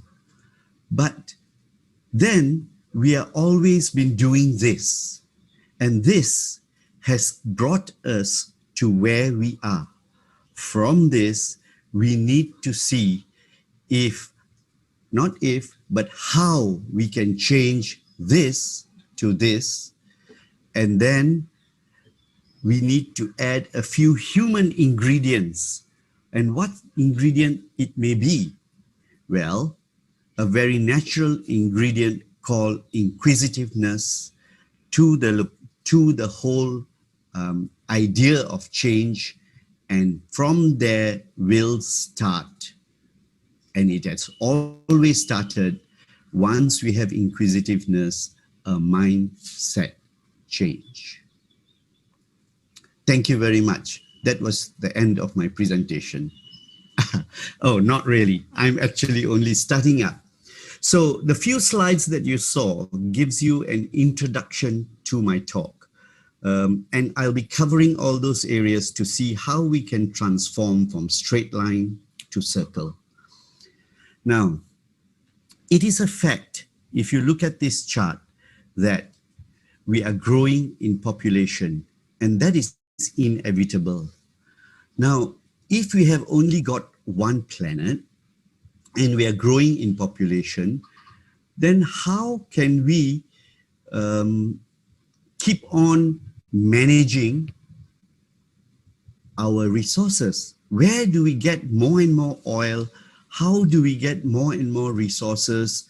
How do we then are able to give everyone what they need? This is going to be a challenge. And however, we are clever species as humanity, and we have designed many ways we can do this. This is one of them. But if we don't, and we continue to do what we've done in the past, then only this will be the result. There can be no other way. And when we adopt circular economy, you will find, let us look again at this chart. You will find that Malaysia is placed over here. What is this trying to tell us? This is trying to tell us the annual average loss per GDP per country. And you can see that Malaysia is over here, and here is $100 of GDP loss annually, and we are right up here. So this chart is trying to tell you that if we continue to do things the way we are, this is the loss we will incur. And this is real. That means we are throwing away part of our profit because we are doing things the old way. And that is going to cost our business. But if you look at nature, when a leaf falls, it falls to the ground and it rots. Then a seed falls on it, onto the ground, and it starts to grow. And when that plant grows and has fruits, the animals eat the fruit. The animals have got waste, but the soil absorbs that waste. The animals die and they rot. But you never ever see a graveyard for an animal like we do, okay? So actually nature has got no waste. Everything in nature is recycled. And coming back to this one, we are part of it. We cannot be exclusive. We have to be inclusive, because when we are exclusive and we wage war against nature, like what we've been doing since 1800s until today, we are fighting against ourselves, and now we are at the brink of killing ourselves. So together with this principle, together with the principle of circular economy, together with the principle that we need to be part of nature, together with the principle that fighting with nature is fighting with ourselves, we combine a principle where less is more, typically in circular economy, and we push forward, we steer away from the traditional take, make, use, and throw away. Let us pause for a minute here to take a look at this. We extract the natural resources, coal, gas, water, forest, timber, minerals, metals, soil, air, etc. And we use all of these resources to produce goods. Now, then we use it, and then promptly, sometimes even 2 days into its life, materials end up in the dustbin. We do that. We do that naturally. We do that seamlessly. As you can see in the take phase, there are hidden efforts needed for the resource extraction. Today, in some places of the world, 1 barrel of oil, to extract 1 barrel of oil costs more than what we can sell that barrel of oil. Yet the industry continues to push forward, hoping that the prices will go up, playing with market mechanisms that capitalistic societies avail us. When we make a product, there are hidden efforts of manufacturing and construction. And sometimes there is something called planned obsolescence. Planned obsolescence is where you buy a product like a phone and you know within 1 year, the phone will be fully functional, but the software will be upgraded and your phone can't take the new software and you have to change your phone. What do you do with the phone? You throw it in the dustbin or you give it to, you sell it to an e-waste recycler. But nevertheless, the fact that you are going to give it to a recycler or throwing it away has been caused by the manufacturer's design that it will only last you for 2 years so that they can sell you a new product. And then in the use phase, there is always this, my neighbors are looking at me using an old model phone. I want to buy a new model. So it's fashion driven again.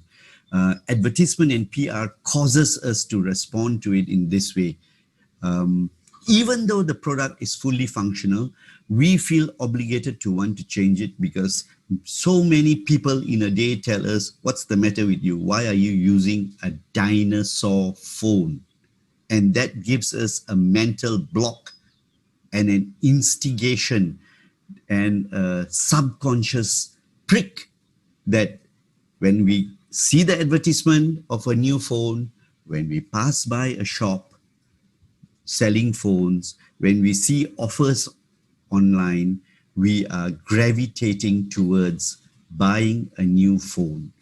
And then, of course, when we throw it away, the functional value becomes zero and we incur a lot of cost in mitigating landfill, the earth, the poisons that it gives out, the leachate that comes with it, and all the social environmental problems that go around the landfill experienced by all the people living around it all the time, 24/7, 365. In fact, if you were to change that to this, change this straight line to this circle, this beautiful circle. You know, when I was talking about nature, you see that nature goes in circles because after daytime, there is nighttime. After nighttime, there is daytime. That is natural cycle of day. After January, you go through all the months, there's December, and then you come back to January again. It's another cycle. So most things in life, even for the tree, when the seed drops to the ground and the tree grows and then it dies, but before it dies, it drops seeds to the ground and it grows again in cycles, going round and round. So this is where the idea of a circular economy was conceived, where can we mimic nature? Because nature is 4.5 billion years old. It has evolved through loads and loads of trial and error, robust testing of systems and methods, and balancing all the different essential things around the world. What is the water temperature of the sea in different areas, which will affect the climate of coastal areas, which will affect the snow caps on the mountains, on the interiors. Everything is balanced. Everything is working to perfection. Everything is going round and round in circles. Have you ever thought when the flower opens, automatically the bee arrives? It's a circle because the bee has to perform one of these functions within this circle. And the circle generally starts from sourcing to manufacture to distribution to use and reuse to recovery. And this may seem like a huge transformation that businesses need to take, and they might look at it and be overwhelmed. But in my talk today, I want to focus your attention on how we can take very small bites, one step at a time, remain at that one step for as long as we want. And then when we are comfortable, take the next step. Because if you never start, you will never get to your destination. But if you start, no matter how slow you are, you will definitely one day get to your destination. So this is the idea behind how we can put away thoughts about how difficult or uphill battle this change is going to be, break them down into very small bites and embrace them one small bite at a time, and never progress to the next small bite until you're comfortable with the first small bite. And besides this ingredient of inquisitiveness, let us look at how then we are able to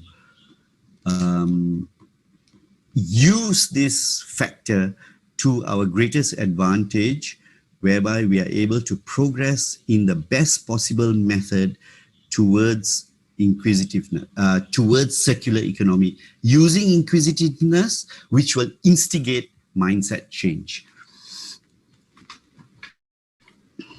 Okay, are we ready? So,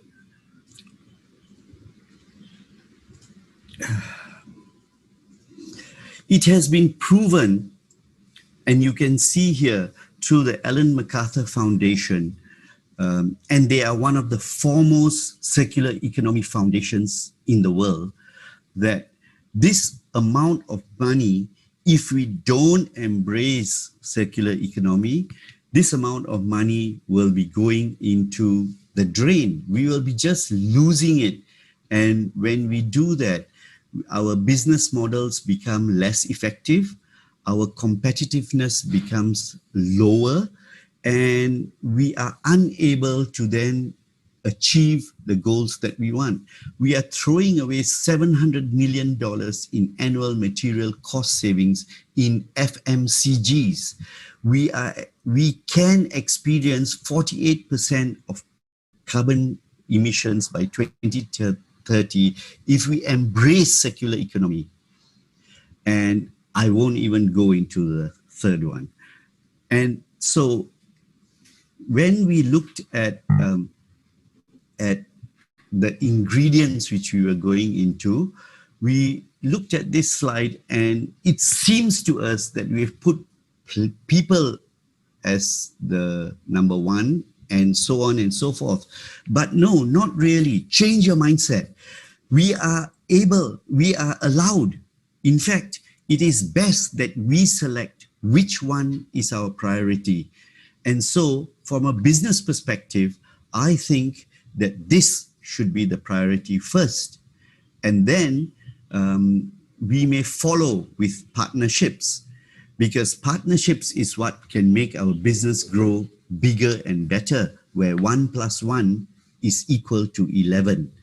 And then we can follow with people who we need, good people to run our businesses, who are in line and in sync with our thinking, our methodology, and our approach towards circular economy. We can automatically benefit the planet. And I'm sure when we are happy doing what we are doing, we can bring about peace. So remember that even though I had set out these 5 ingredients in a sequence, you looking at the business you are doing and where you want to go and what you want to achieve can rearrange this in any order that you may find beneficial. So next, from the ingredients which we have within us, where do we go and how do we do? We look at many tools out there, and Serena has shared some with us today. We inspect all the tools available out there. There are many coming out from many apex organizations in the world today as we go along and as we fight this battle towards sustainability, towards wanting to slow down climate change and bring the temperatures of the world back to what we had before. There are many of these tools which we can avail, and they are available everywhere. Well, MGBC would be happy to work with you and to understand which of these tools that you need, and immediately in phase one, and which of them can you use later? How do you use the phase one tools which we are recommending, and to what intensity and depth do you use it to have a minimal disruption but a maximum benefit? From the tools, we then look at what we need to do. And this is very, very important.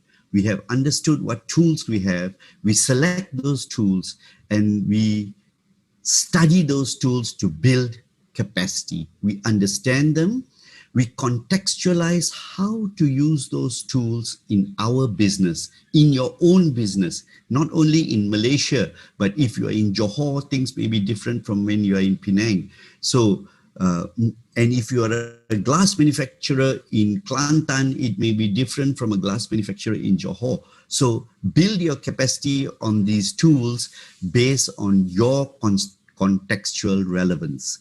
Plan activity, however small or big it might be. And I use the word small because it might be the first small step where you want to test whether you've built sufficient capacity to carry out the activity. But plan your activity. After that, get your top management to sign it off, whereby you have support and backing, and you can go forward and carry out your activity because you have been endorsed by your top management. After that, please be careful that you set your boundaries, which means from your activity, the activity may be concerned with other things, other suppliers down its supply chain, or other people indirectly involved. But plan your boundary to say that I'm drawing the line where all this inside is included, and for today and for now, all those outside my boundary, I will not take into consideration. That way you've got a clear dimension of exactly how much work you need to do, and you can plan your way forward. You can realize how strong a team you need, and then you can form your team. From your team, you implement your project, and from your project, you can then measure your progress. And remember, measuring your progress is very, very important. That is why you needed to set your boundary so that you get no leaks. You can measure your progress, and then you can find out where you are at when you receive the results of measuring your progress, and you can move your goalposts up one notch. You can do a small step up, and you then carry on and repeat the whole thing until you ensure continuous success. Now, these are keys. And if you look at the charts that I've shown on first the ingredients, and here the tools, and then what you need to do, you can then put all these things very nicely together and form an action forward. Your action plan, look at how you can use circularity throughout all your efforts. If you need money, which is actually investment, whether it can come internally, if not, there is always, if you want to comply to circularity, green buildings, UN SDGs, net zero tool, and health and well-being, you can definitely, especially nowadays and growing much and popular very fast, is green finance, various forms of it. You have green bonds, you have green sukuk, you have green debt, you have pension funds which have green criteria requirements, even local banks now. I know CIMB for one, OUB is very active, and they all have special portfolios, special officers who are trained to understand an application which is a green business or a green product, okay, and carry it forward. And then you remember, as I said, do measure your outcomes, because that is the most important way to push your limits. Otherwise, you could be stuck in one place. Then next, let me put to you an idea of how you can progress from where you are, because this is another way of showing you the straight line that I showed you before. You take, make, you consume, and you waste. But from here, the next small step, could be this, where in your make, from the time you buy the product and consume it, instead of it going to waste, you find some way to channel that, like newspapers or aluminum cans, which you consume. You can channel that back to recyclers. Your waste plastic, your waste glass, if you cannot put the glass back into glass, maybe you can put the glass into concrete. So find ways where you can do this small step, short circuit your take, make, throw into first step of how you are going to mitigate, so that within your organization itself, small mindset change can start to happen, inquisitiveness can start to grow, and you can come to understand the benefits of how you do it in this business before, in this step, before you can progress to a full circularity in this step. And this, of course, also can come in small steps, but you can do it for small parts of your waste or small parts of your process, and then you can slowly increase that to as many parts as you want throughout your business steps and supply chain. And in a few years, you will find that you have transformed from a cocoon or a caterpillar into a beautiful butterfly. And so now let me take you through a case study, if you'll bear with me. I'm running out of time, but yeah, let me take you through this case study. And this case study was built around an animal farm, so something completely different.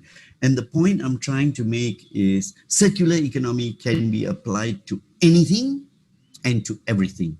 In some instances, it is a little bit more difficult, or a little bit more, the word is not difficult, but a little bit more tedious, a few more steps to go.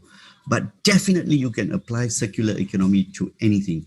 And now I'm going to show you the circular economy applied to to farms, to an animal farm, okay?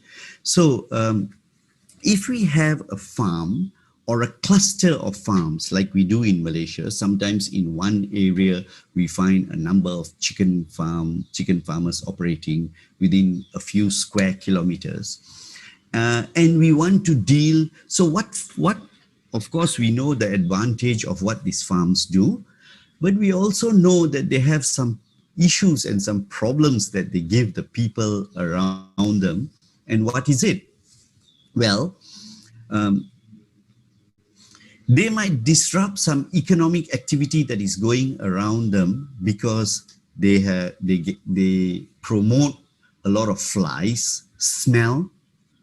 Sometimes they pollute the water of a river going by, and downstream people are unable to carry out their activities. Whatever relationship they had with the water for irrigation or any other use is then disrupted. There is also this possibility of pathogen in the air.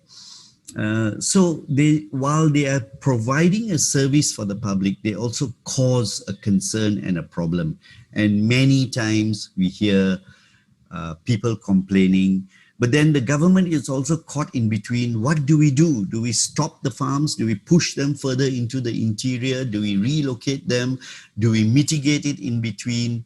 So circular economy will give them the perfect answer without them having to move, or without them having to do much disruption, or in fact, almost no disruption in the way they are carrying on their farms, but they need to extend their responsibility and collaborate with people who are able to bring this circularity to their farms. What then can that be? So first of all, an in-farm logistics infrastructure is set to make sure that all the waste that is causing this smell, flies, pollution to the water, to the air, is taken away. But taken away where? Not to a landfill, taken away. How? Not by ad hoc people dumping them in illegal dump sites or, costing the farmer money for him to engage with the operator to take the waste away every day. Not by those conventional methods, by somebody who is going to create a logistics scheme to make sure that he transports all the waste out of the farms every day. Every time a bin of waste is about to be full, he is able to know that, and he comes to the farm and takes it away. What does he do with it? He puts it into a biogas machine. And what does this biogas machine do? Please take note of this blue arrow stream because it's forming the first circle in this circular economy. The biogas can give you power. The biogas can give you heat if you use a combined heat and power machine to generate your power. And from the biogas, you can also decide if you want to bottle it so that you can transport energy in the form of liquid gas, very similar to LPG. Together with this power, we have a combined power coming from solar, because as you know, any animal farm will have animal houses or pen, and that has got made a lot of roof. And when you put a solar panel on a roof, it will give you better cooling below because it forms like an insulation, reflecting heat away while producing heat. How beautiful nature is. And then from this bottling plant, the power and the energy from the bottling plant will go somewhere. We'll come back to it whilst we look at the second circular economy stream, because the biogas will also give you slurry. From the slurry, which is like a thick liquid, but very, very quite watery, we go through a solid liquid separator. Of course, from the solid liquid separator, we get solid on one side. These solids goes to a binder, dryer, and a bagging machine, and we are able to bag all these solids, which is nutritionally rich certified organic fertilizer. We are able to export them into organic farms, which often in organic farms to produce organic vegetable, certified organic fertilizer, which can come consistently and in the same quality and at a fairly stable price, is the organic vegetable farmers' biggest challenge. And here, if we are able to make sure that waste from the farm can give him this organic fertilizer, certified organic fertilizer, then we've got price consistency, supply consistency, and volume consistency. And that will make us a good supplier. And I'm sure a lot of people would want to team up with us. Then some of these solid fertilizer can go into hydroponic houses, which we set up on the same site as the biogas machine. And this hydroponic house is used to grow fodder. And this fodder would go into a feed mill, which we set up on the same site. Further, this liquid stream will continue, and the liquid will go into a biomimicry system of mitigating polluted water, where we use plants for absorbing heavy metals, root enzyme systems, and air bubbles to basically accelerate what nature does in an aerated wetlands. And from the aerated wetlands, for this particular example, we found we were getting almost 900 tons of very good quality water coming out. And we felt very, very sad if we had to throw that water into the river.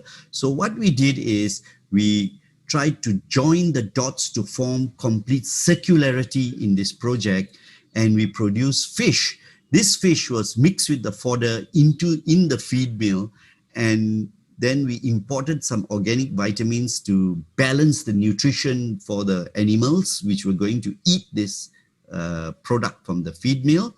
And the feed mill also produce feed for the fish, which is a special feed because the fish need floating feeds. And then from there, the feed mill would supply the feed to the animal farm, and the animal farms will also receive power in form of electricity or bottled gas from the biogas machine. Now, the blue arrows and the green arrows show you two perfect circular movements in this scheme. In this, and you will find that when the animals are alive and they are eating, they will produce waste. And they are the sole instigator of this entire two cycles.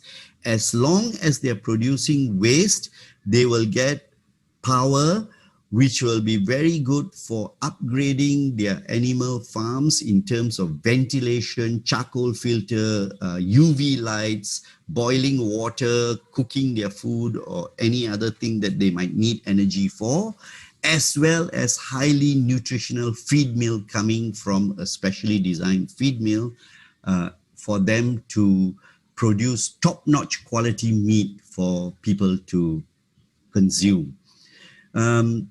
If you look at this scheme and you look at this diagram again by the Ellen MacArthur Foundation, you will find that even on this scheme by a very well-recognized organization on circular economy, they still have got a landfill system right at the bottom. Of course, the blue circles on your right are non-organic materials, and the green circles on your left is how they deal with organic materials. The streams may be different, but yet some small fraction still goes to the landfill. Whereas if you look at this, nothing goes to the landfill. Everything goes into a circle, neither any bit, so these circles do not produce anything that is required to go to the landfill.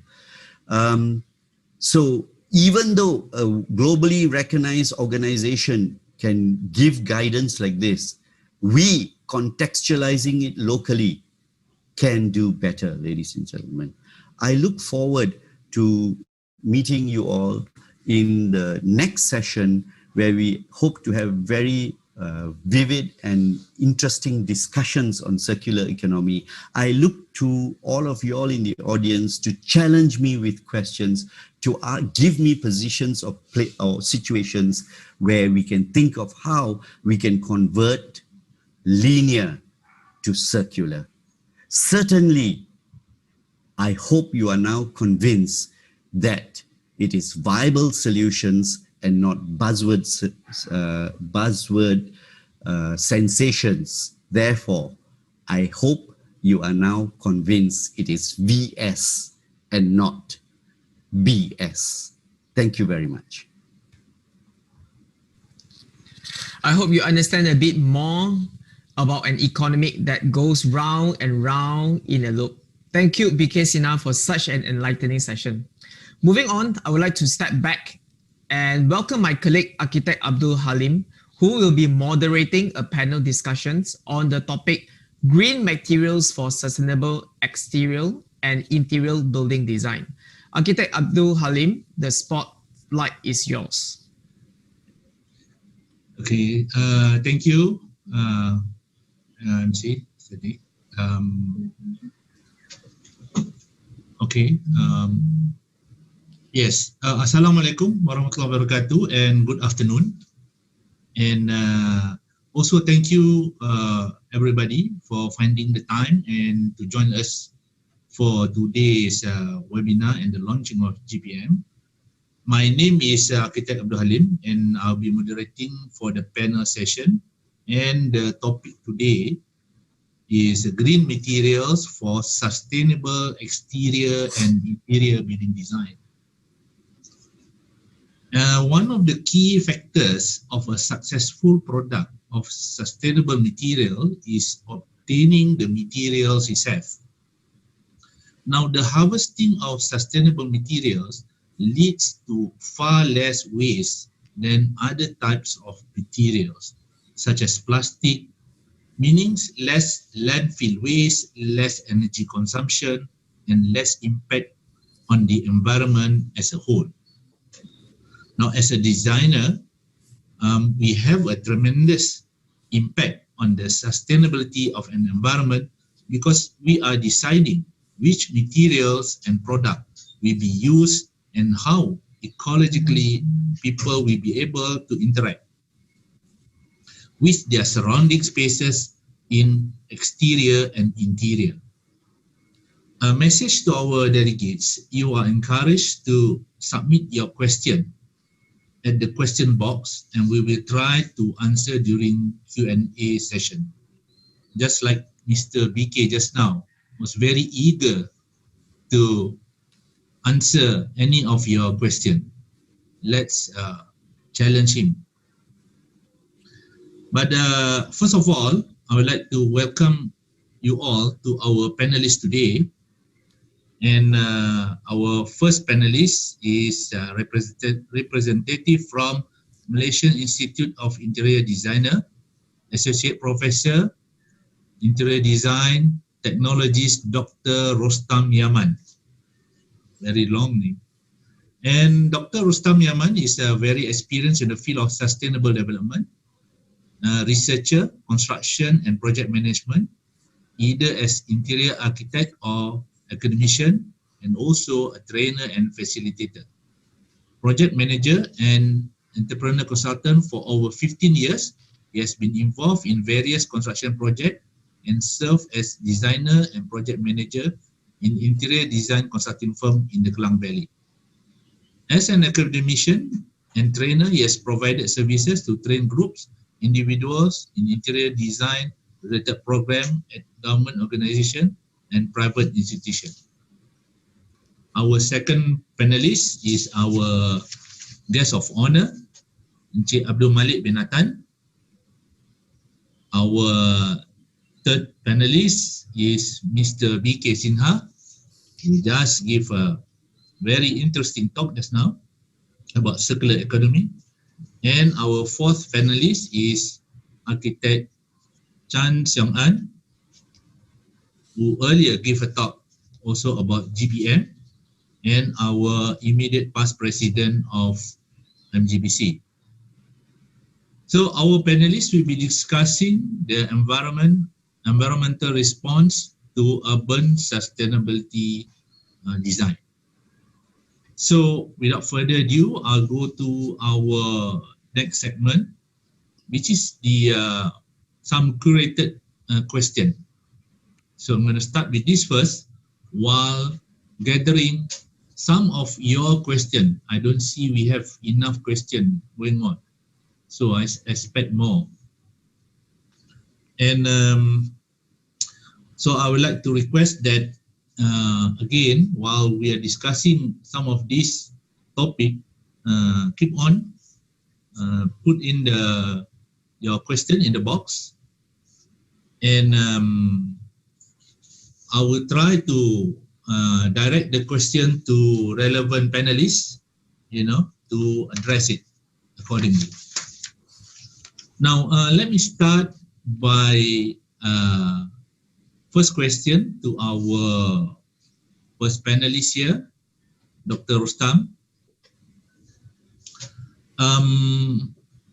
The question is, what is the level of implementation of green materials and how we can boost or increase the application of green materials in the interior design industries towards a sustainable future?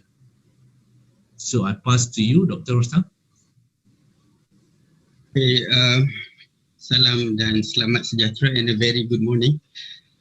First of all, I on behalf of MIID, I would like to express my thanks, my gratitude to Malaysia GBC, and then also MGTC, and then the sponsors, police AJIA and also Ibarra, Okay, for the questions, the first one is actually two questions there. The first one, what is the level of implementations of the green material in the industries, right?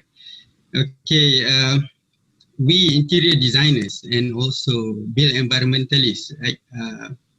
This build environment fraternity, right, talk about this a lot. And then to the general public, to me, it is like still not yet, right?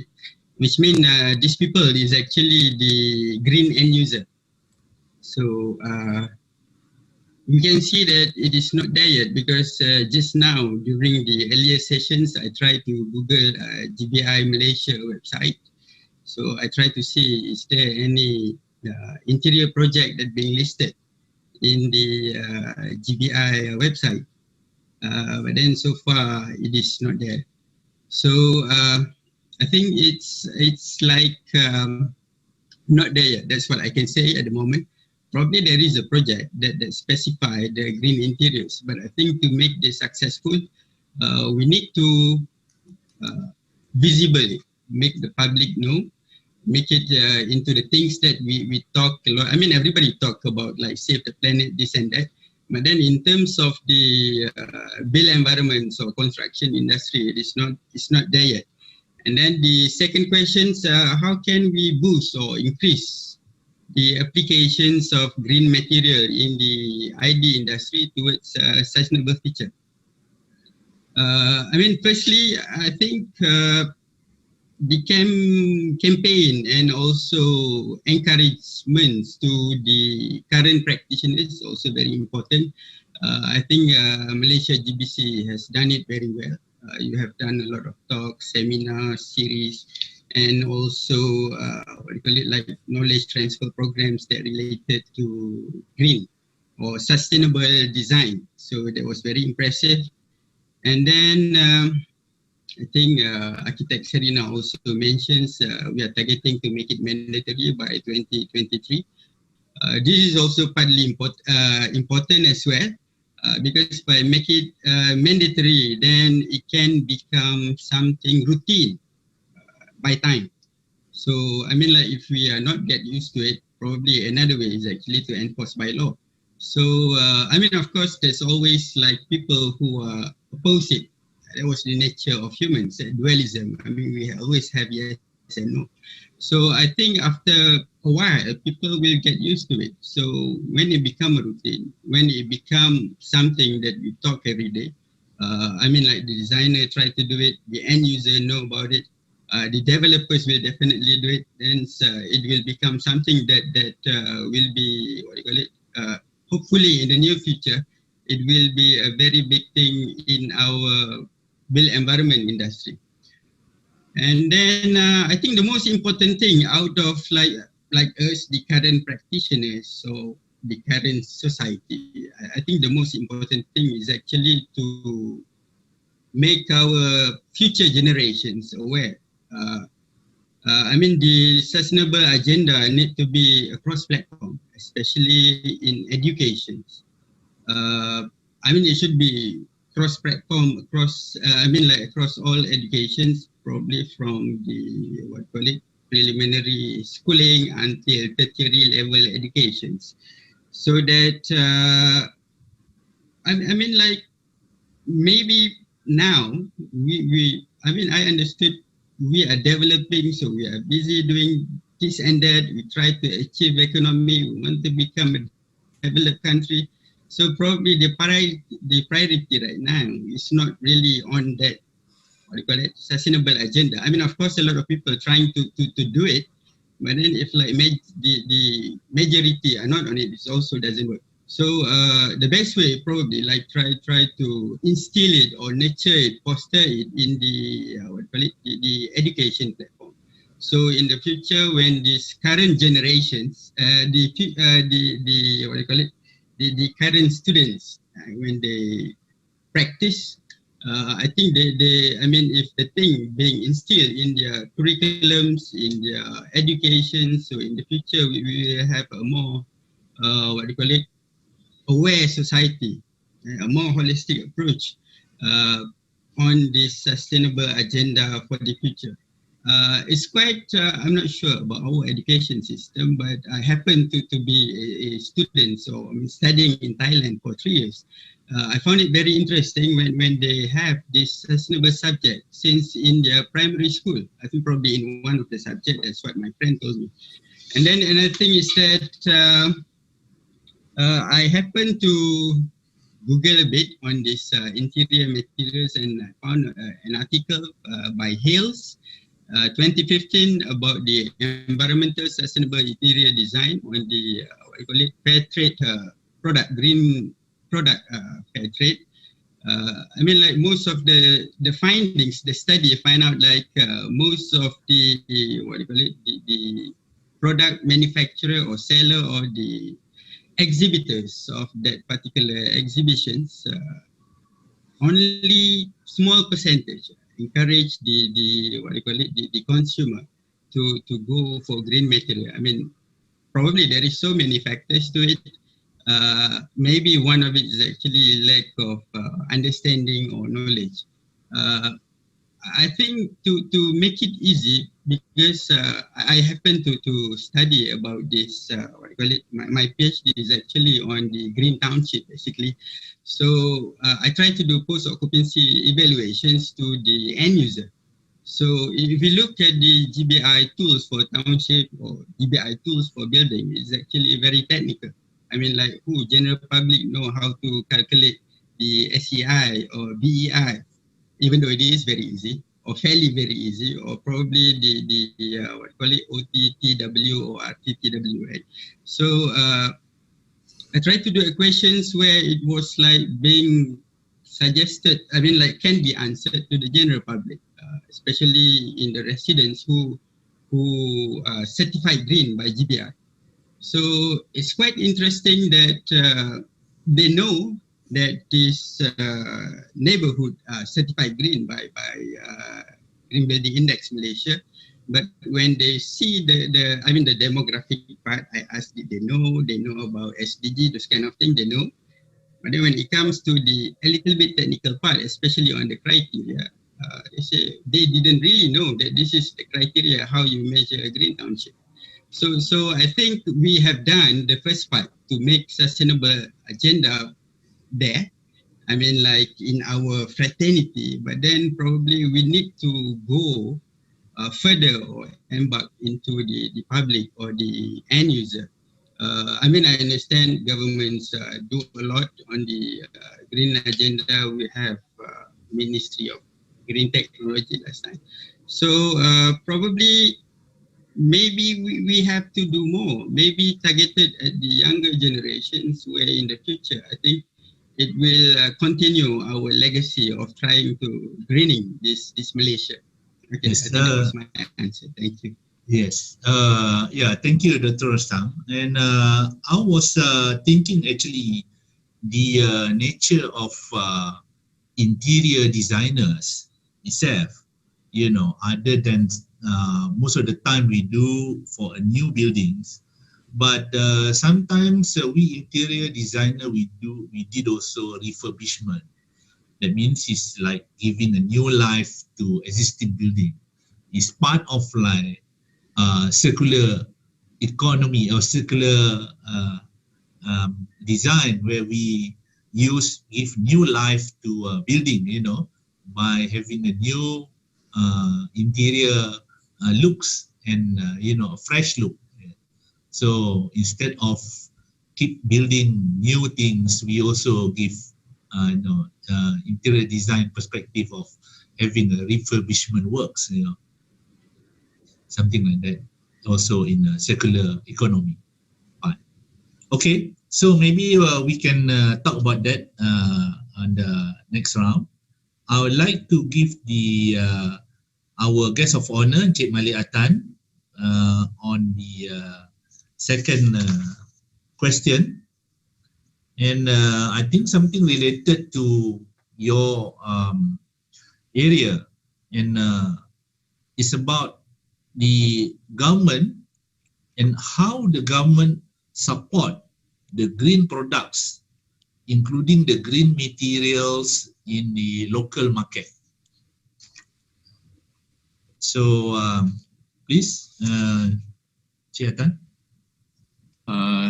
Terima kasih, Abdul Halim. Yes. Okay, actually, I would like to share with you about the initiative from the government, how the government of Malaysia we promote for the green materials, green products, green technology, and also for the sustainable development agenda. I think it's better that I would like to distribute the area that we focus. So actually, a lot of strategy already implemented by the government. So actually, the first strategy, the government already introduced a few policy and action plan. So how the government to something like to support for the green technology and also the sustainable development agenda. So we have the few policy. So for example, like in 2009, the government announced or launched the national green technology policy that we focus for a few sectors, including the building sector. And so we already have the green technology master plan. So actually we focus for the 6 sectors, including the manufacturing and also for the building and construction industry. And also we collaborate with the economic plan unit that EPU will announce about the sustainable consumption and production blueprint. So with this blueprint, we call it as SCP. We will focus for the sustainable agenda that we will target for the consumption and also the production. This means we focus for the demand and also we focus for the supply. And the second strategy that the government implement or how the government create the market, create the demand in Malaysia under the the sustainable consumption. We already introduced a few initiative or program. So the main program that I would like to share with you is we call it as a green procurement or green purchasing. That at the moment we have the big program, so we call it as a government green procurement (GGP). So actually, this government procurement (GGP) we focus for the ministry and agency in the federal government starting 2013. So how we create the market in Malaysia? So we start with the government sector. So we start in the federal government in 2013. And this year, we would like to expand to state government and also to the local authority, because the performance from the federal government that we already achieved about 1.7 billion of GDP value. So we hope after we expand to the state government and the local authority, so the number of GDP value will increase starting from this year until 2030. Okay, actually how we the government introduced the GDP. Actually, we would like to achieve the under the sustainable development, we have the sustainable public procurement. So normally for the developed country, they already transform from the green procurement to the sustainable procurement. So actually, we collaborate with the MOF. So by 2025, we would like to have our new something like new agenda that we would like to promote for the sustainable procurement for the public sector. So in this sustainable procurement, we will focus on economy, environment, and also the social. So actually, a few action plan that we already introduced to the government and to the public. Actually, we have the under GDP. So actually, we have the short-term action plan. So during the short-term action plan, we have the pilot project. So we select a few ministry and a few product can be our pilot. And also, after we already implement the short-term action plan, we introduce the long-term action plan. So under this long-term action plan, until 2030, so we hope all the government and ministry, all the government, including ministry and agency, not only for the federal government, but including the state and the PBT, so they must implement GDP, because we would like to create the market before we encourage for the private sector or for the public consumer to buy the green product. And also, one of our area in GDP, actually, we focus for the material, services, and also the works. For example, like under JKR, and CIDB. So we focus for the GDP for works, for example, for the construction and also for the building industry. Okay, actually for the third strategy, so how the government create or support the supply. So actually we have a lot of program. So number one, for example, like we have the green industry and SME development program. So actually why the government introduced the program, because we would like to assist our local supplier, our local company, our local manufacturer to produce more green product, including the green material. And second, actually we have the funding facilities to our local companies or SME if they doesn't have any money to invest in the green technology.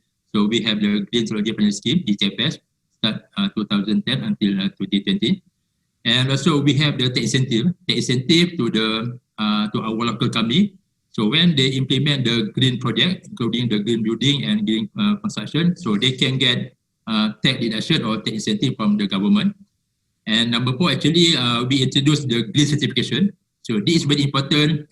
We introduced this green certification because we would like to differentiate between the green product with the non-green product. So for example, like in Malaysia, we have the Serum Equalable. So it's very important that for the product must have the certificate. For example, like from Serum or from other overseas. And the last one, actually, we have the Mahijomak recognition scheme. So actually, this recognition scheme, so we can verify the green product that already have the certification, either from Malaysia or other country. So actually, Mahijomak, we collaborate with a lot of certification body. So we will collaborate with a few partners. So for example, like the Green Pages Malaysia, so actually we collaborate the company already listed in the GPM and also the Mahijo Directory.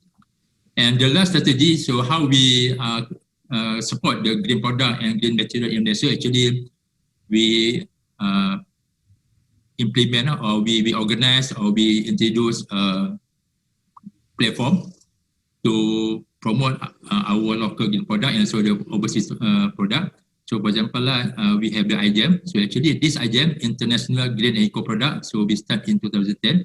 So during this platform, we can share and we can promote and we can display all the green product either from Malaysia and from other country. So actually last year and this year, we organized by virtual day. Before this, actually we organized physical in KLCC. And second, actually, we involved with the International Green Product Exhibition. So 2017, we involved in the Astana in Kazakhstan. So actually, we promote a few products from Malaysia. And this year, so we will join in the Dubai Expo in UAE. So actually, how we promote our local green product and our green material to the overseas. So we'll join in the Dubai Expo 2020. So actually this Dubai Expo will start this October until next year in March. So I think that's all the information that I wanted to share with you. How the government support the green product, including the green material and also the green building industry in Malaysia. I think that's all. Terima kasih. Thank you, Encik Malik. I think it's very comprehensive. There's a 5 strategy outline. There's a lot of incentive, you know, and I think we've been doing this for quite some time, and including marketing, you know, going to international platform, you know, to help this our manufacturer, not just locally. But maybe on the next stage, you can give what's after doing some of this, what's the take-up rate, and you know, and what is expected in the future, or what is like, is it good enough, or how do you get more of our manufacturer to get involved? You know, I think if they have a better understanding, they might want to participate. You know, if it's profitable to them, and why not? You know.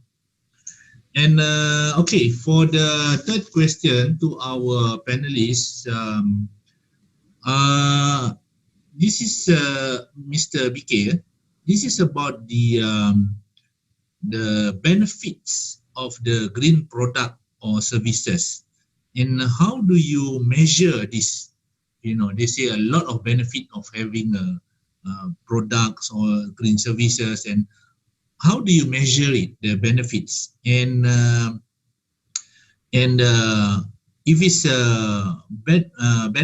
beneficial, and how do you look it from the financial perspective of this green product? Over to you. Thank you very much, A.R. Abdul Halim. Let me break that question down into a couple of parts. Okay, first of all, I know that the conventional mindset of every businessman, and I'm not judgmental. I'm saying rightly or wrongly. Primarily, especially when a group of people get together and put their hard-earned money or put risk in a business or take debt, their main intention is to make money. Okay, all else is secondary. We must be profitable. If not, we can't even continue this business. And after we are profitable, then we think of what else we can do to give back to society, generally speaking. So with that in mind, and with that cornerstone requirement in place, let us see how we can push the envelope of conventionally doing business to be inclusive of a sustainable format. I think that all this time in history, when businesses are conducted up to today, and it's going to be in the near future until proper transition takes place, we never ever calculate the cost of what we are doing to the environment. We never. We drive a car, we accelerate, we never think who is going to pay in terms of health costs for the motorcyclist behind us who is going to suffer asthma breathing in my carbon monoxide from my car. We never. Okay, we just do what we need to do, because neither is it legal requirement, nor is there constant reminder of a moral requirement. Nobody reminds us. I mean, if there are notice boards on the roads everywhere to remind us how we are killing the planet and our grandchildren are going to suffer, maybe many of us will start to think, not all, but there is also none. Okay, the hidden cost is a hidden agenda. We never cost for the cost to the environment. So that is the first thing to realize, that whatever price we are doing business, it's not a true cost. It's a false cost. Now, when it is a false cost, it cannot be sustainable, because tomorrow, when the government said, thank you very much, guys, we are now no more going to subsidize your electricity, many businesses will move out of Malaysia. And because of that, the government also is stressing and straining itself to continue to give this subsidy, because they don't want the businesses to go off for Malaysia. So there are risks involved in not considering environmental costs. The risks are, when policies change, you will have to make a sharp turn, not a gradual turn. If you start now, you will be on your pathway to a gradual turn. But if you don't start, and inevitably, I can tell you, when the temperature goes up another 0.5 degrees in Malaysia, a lot of policies are going to change, because practically, not a figure of speech, we are feeling the heat. Okay, and then quickly these rules and policies will be mandated. Because why they have to be mandated? Because other people are suffering, farmers are suffering, food security is at risk. So quickly these things will come into place, and the manufacturers will have to take a sharp turn. Rather, they start now and they take a very, very easy, long turn, very comfortable. To start with, they have to identify which is the least disruptive and the most cost-effective. I never use the word cheaper, I use the word cost-effective. You know, if I've got a cost of 10 ringgit, I can make more profit if I can reduce that cost to 9 ringgit. Reducing costs is a way of increasing profit, not just charging people more, okay? Transferring cost to end user. So in the circular economy farm example, what costs will the farmer reduce? His biggest costs, energy costs and feed costs. And all because all his waste went through a full circularity, he is able to get high nutrition guaranteed food. As long as he gives us his waste, we will never increase price on his feed. We won't increase price on the energy that he's getting in the form of methane gas. We will give him the same price for the next 10 years. Even TNB can't give us that. So you see, by doing good, we get pahala, we get good. And so that is the nature of nature. If you do good, you get good. Now we can give the farmer fixed cost energy for the next 10, 15, 20 years. We can give him fixed cost feed for the next, and what better situation to be in for a chicken farmer to know his feed costs will never go up, his energy costs will never go up. The two things, the main pillars that he needs to secure to eradicate risk from his business. Everything's good. Choose what you want to do. Start small. Choose one of the tools which are available in the market. Net zero, UN SDG, digital twin, life cycle analysis, anything you want to. Apply it small, learn how to use it well, and then see how you can use it bigger. Every step of the way, ensuring that either you are reducing costs or you are able to add to your price because demand is there.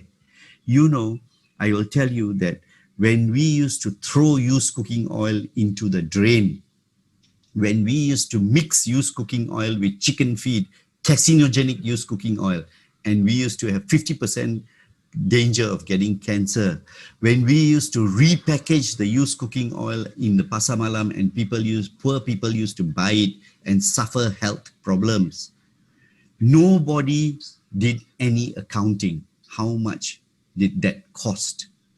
Because even if anybody gets sick, it is going to cost the government money. But now, when we are able to convert all these used cooking oil into biodiesel, number one, we are stopping people from getting sick. Number two, we are stopping fossil fuel diesel from polluting the air. Number three, we are ensuring that this waste stream doesn't go and pollute our water. And number four, we are making sure that everybody along the chain of activity, from the collection and paying money to the shopkeeper to give us his used cooking oil, to the person who buys EN 14214 biodiesel, European biodiesel standard in Rotterdam, every single person benefits. Best of all, the environment benefits too. Thank you. Okay, thank you, BK. There's so many angles, benefits that, not just financially, that if people can digest that, they will, very much interested to get into it, as their part of their contribution, to these green things. Okay, so the next question is to our fourth panel, Architect Chan Seong An, who is also the chairman of GPM. And maybe you can further elaborate about our GPM in terms of the all the materials listed there.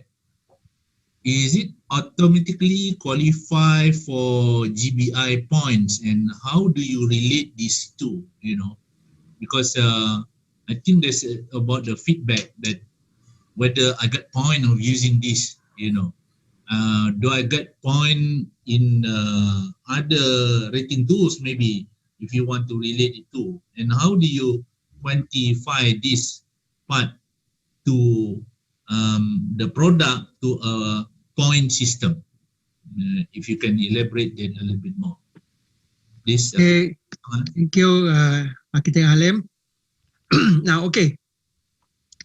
The first thing that a lot of building material suppliers, whenever we reach out to them, say, would you like to come into our green pages? The first thing they ask is, how many GBI point I can score, or how many green mark point I can score? That's the first question they ask. They don't ask you anything else. Why? Because they are business driven. Okay, they are business driven. Quite natural.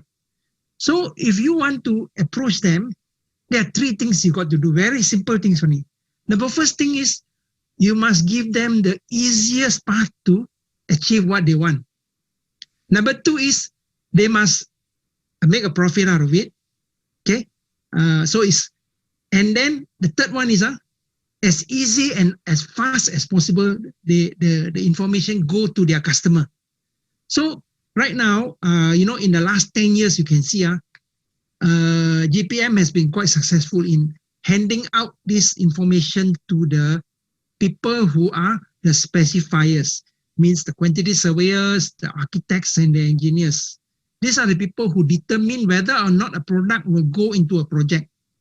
And where do they find this information? They come to the green pages.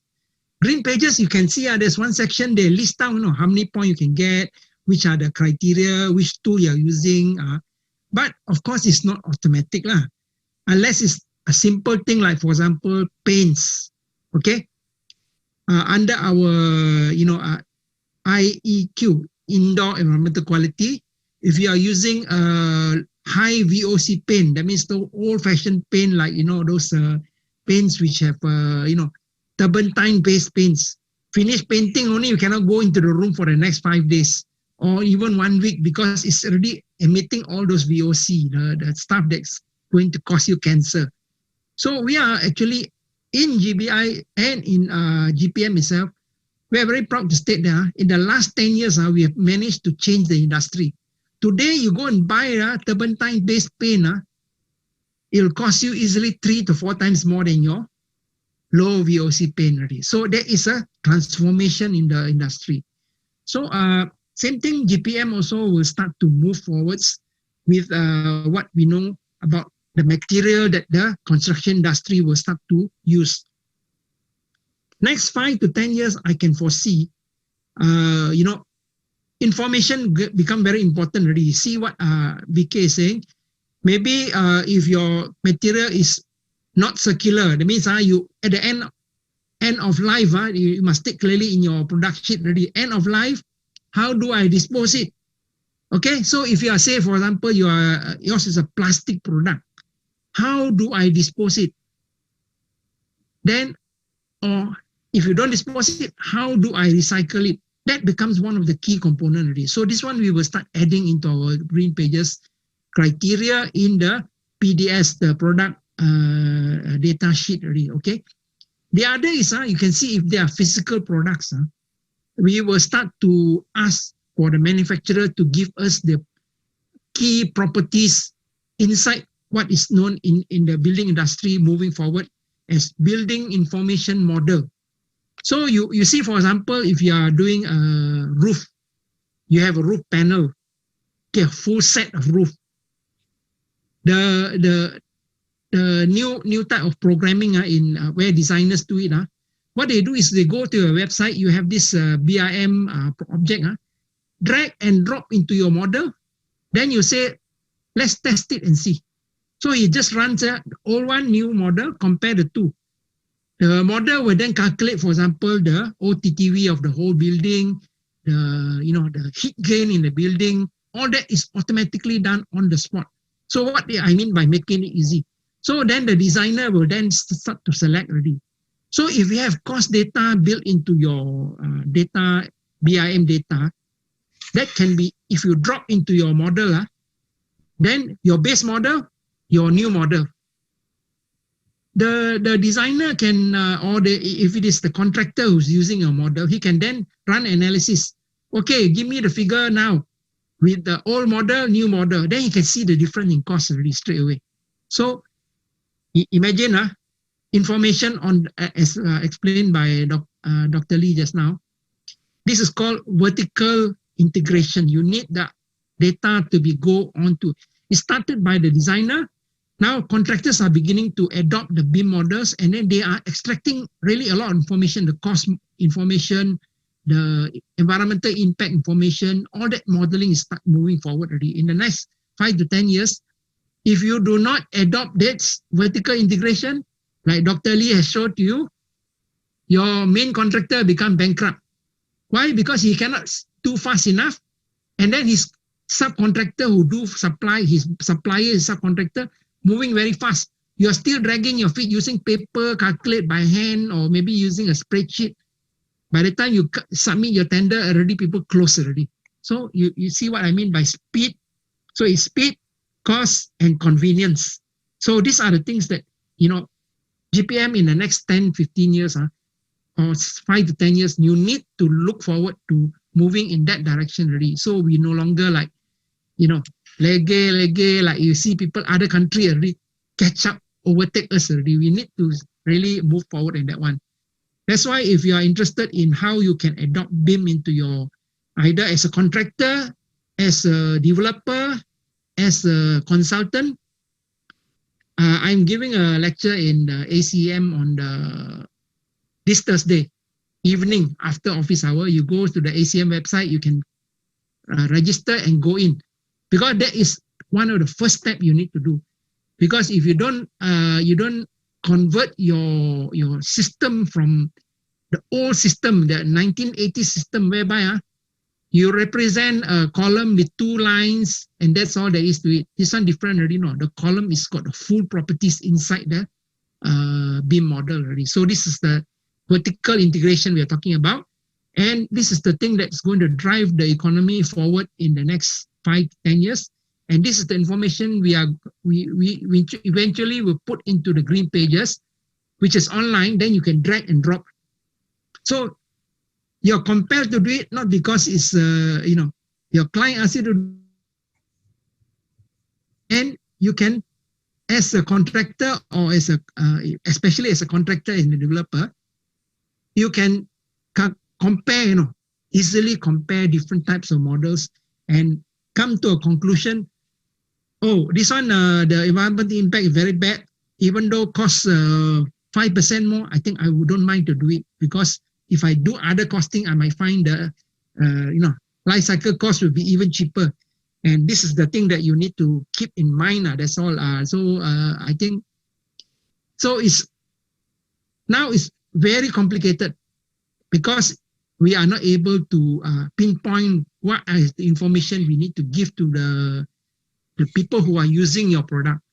Eventually, in the next few years, you can see, once we embed that data into BIM, it will become readily available to everyone already. I think this is already happening in the US and in the UK, but it's a very slow process. It's starting. The major industries are the people who produce very high volume and high cost product are already in this already. Those small quantity, small cost one, they are moving slower, because the cost of adoption is very too high for them already. So by the time we reach critical mass, then you can see everybody will start moving into this information age. Then if you are still haven't changed, as explained by Dr. Lee, you won't survive the economy.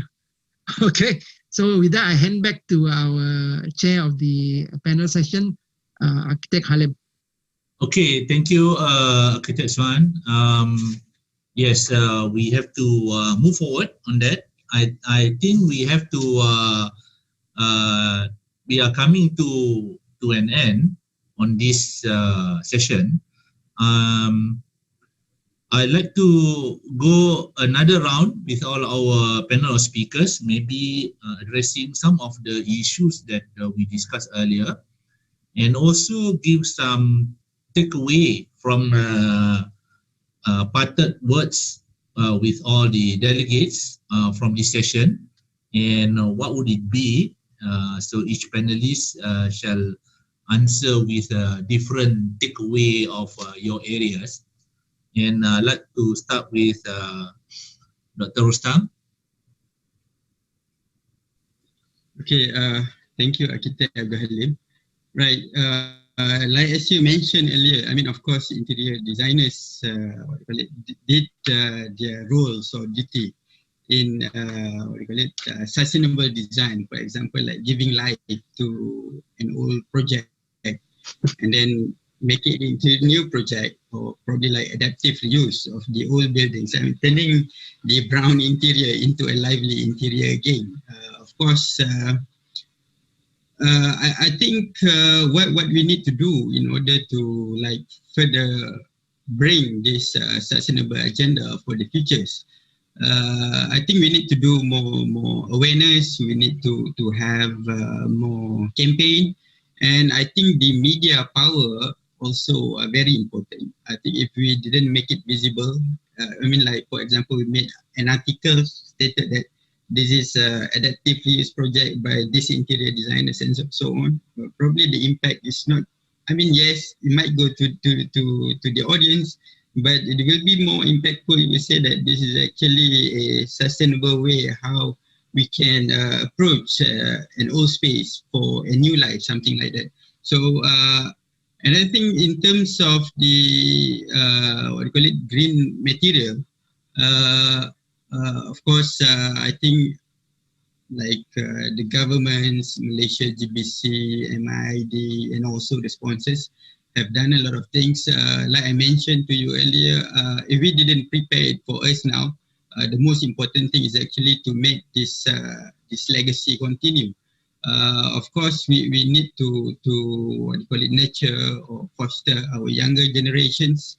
I mean, like all these informations, valuable information from green pages, I think probably make it available to all universities or even to schools.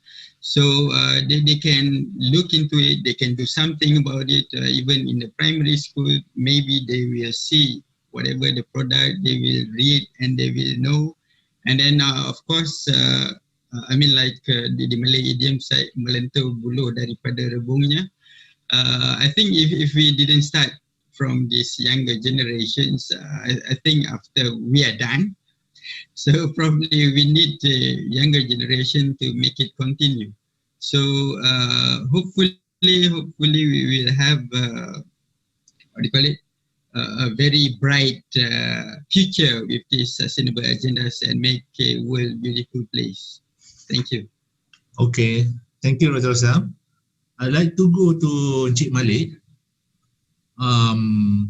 You have earlier explained all the very comprehensive up to 5 strategies, that will be implemented and throughout the years about the take-up rate and how do you move forward on the government role, because by incentive alone, we see that our earlier discussion is not really sustainable, Please, Encik Malik. Okay, terima kasih kepada Abdul Halim. So actually, I would like to thanks for the Malaysia GBC and also GPM to give my time to share with you about the government initiative in the green technology. Okay, actually, from my opinion, that is very important for not only for the government, actually from the private sector and also the public consumer. So actually, the government have their policy. But this is very important that all the parties, not including not only for the government, but the private sector and also the public consumer, so they must work together to achieve the agenda in the green technology and so the sustainable development. So for information, actually all the countries in the world, so we have the SDG, Sustainable Development Goal. So we have the 17. So actually one of the area we focus in the sustainable consumption and production, SCP, so number 12. So actually, when the not in Malaysia but all the countries in the world, they have the same direction. So easy for us to achieve that target. So this is very important that when we have the target in certain years, so we can easy to plan or to introduce or to decide a few strategies. So actually, for information, so how the government, so in the GDP. So actually by 2020, the government have set the target. So by 2020, so GDP must be achieved 20%. for the selected products business. And by 2030, so actually the government plan to achieve about 30 to 50%. So actually we want to increase the target. So when we have the target, so easy for not only for the government, but for the private and also for the public consumer to see, to view the performance every year. So I think my opinion that we must work together to achieve the government agenda and also to the world agenda to be sustainable development. I think that's all.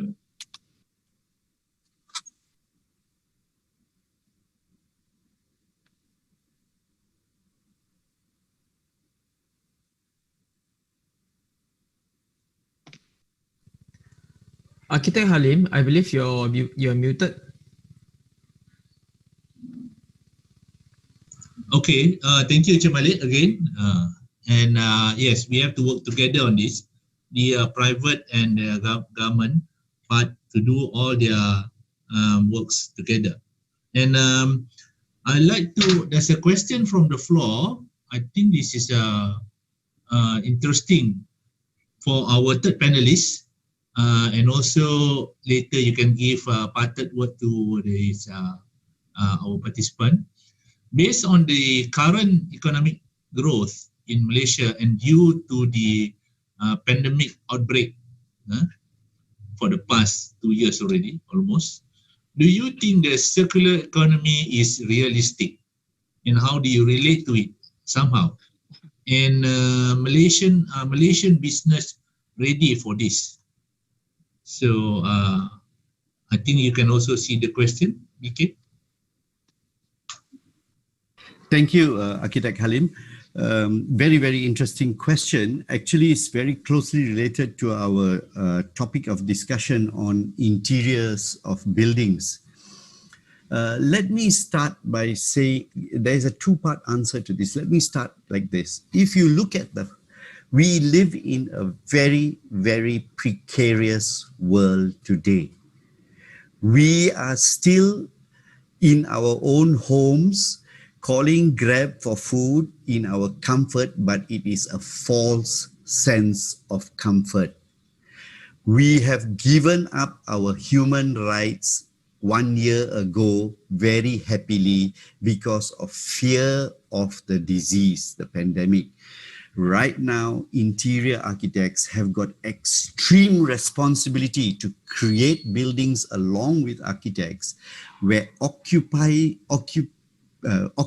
of the building not only feel safe, but are able to block out airborne outside influences. That's a huge challenge, from required ventilation systems to what air conditioning systems are going to evolve to how we are going to look at spaces.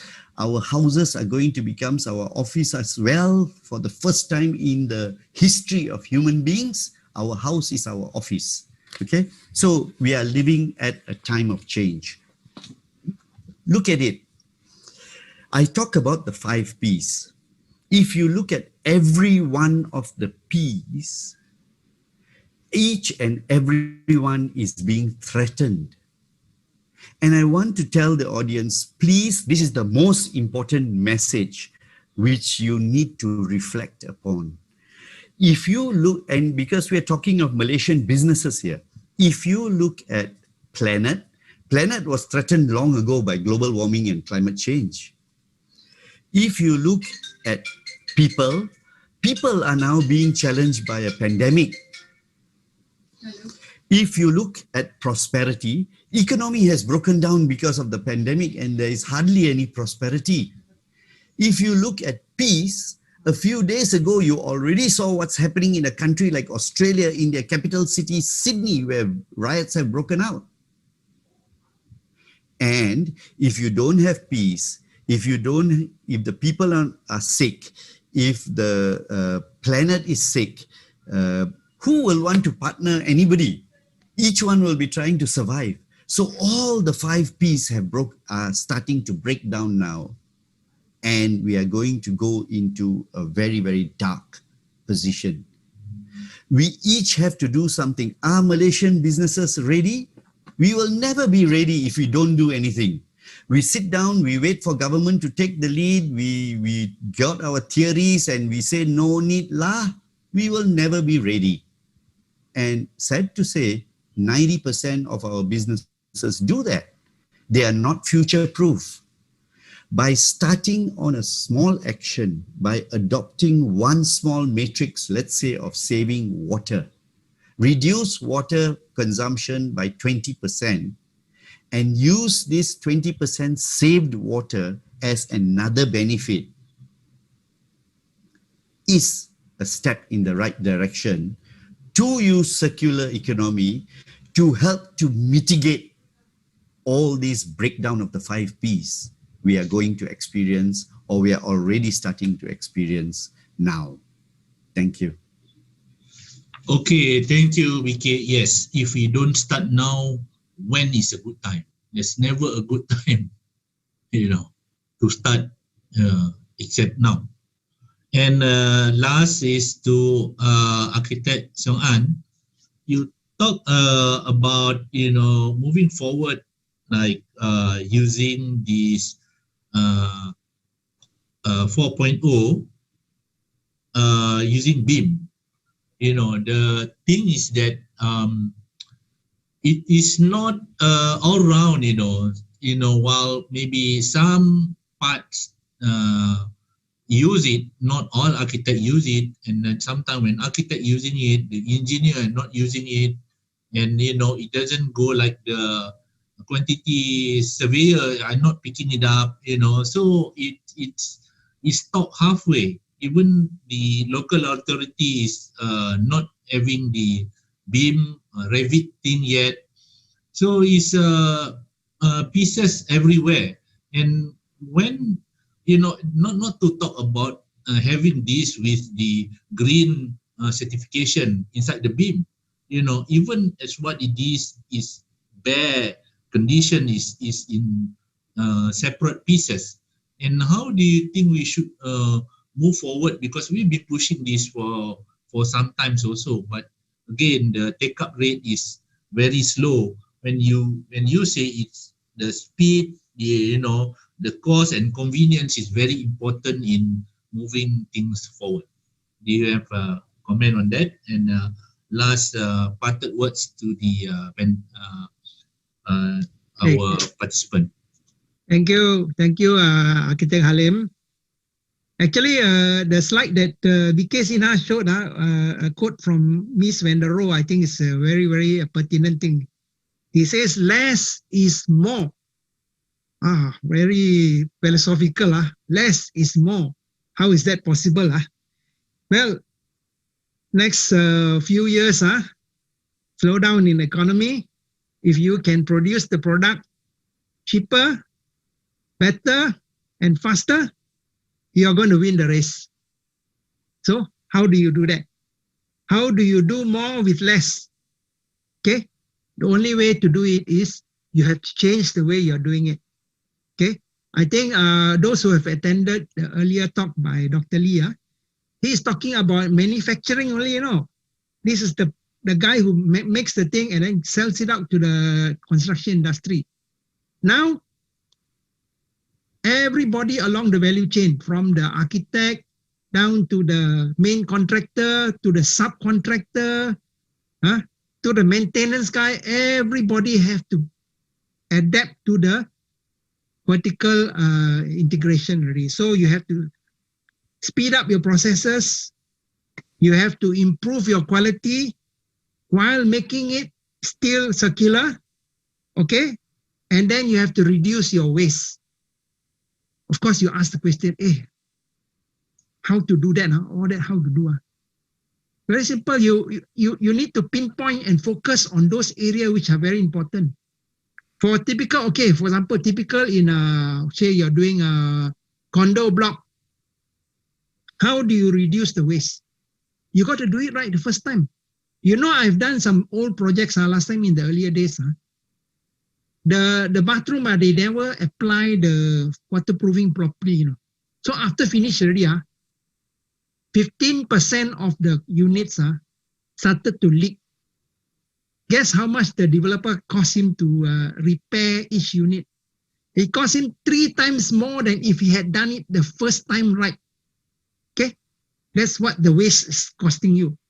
So 15% of the unit, they have to multiply 3 times, So how many percent of that cost to him is waste? So again, it's not a simple solution to the thing. You need to have a system whereby that information is transferred from the manufacturer to the consultant back to the model, and then the core of the model then become your source of information. Transfer from the source, which is the people who started designing, right down to the people who start to use the product. Okay, so this is the key thing. I think you got to, in the next 5 years, you got to find some way of doing more with less. Otherwise, you will start losing in your competition. First locally, then internationally. Because if somebody can do in Vietnam, 30% cheaper or 40% cheaper, you can put up all the barrier you want. He will one day find a way to come in, and then he will out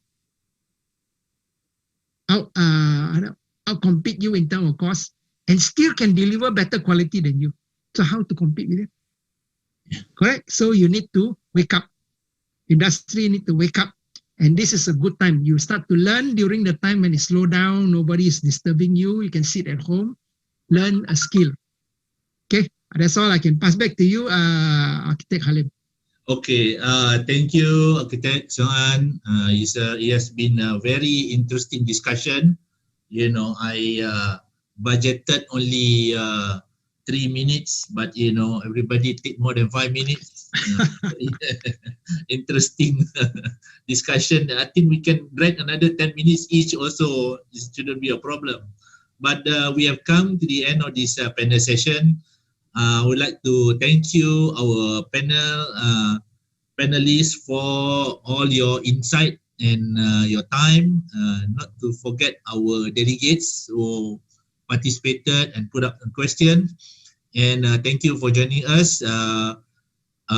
We do appreciate your time here for these important issues. Now I'd like to pass back the floor to our MC for the next session. Thank you very much. Thank you all. Thank you to all the panelists and my dear colleagues, Architect Abdul Halim, for such an informative sessions on green materials. We all know the old saying that goes, save the best for last. Allow me to introduce our next and final speaker for today. Mr. Eddie Lee has vast experience in the engineering industries, especially markets in Malaysia, Brunei, and Myanmar. He is a trained marine engineer and holds a first-class certificate of competency from the Marine Department of Singapore. Today, he will be sharing a topic on optimizing water supply system for a holistic and eco-efficient green building. Let us welcome Mr. Eddie Lee.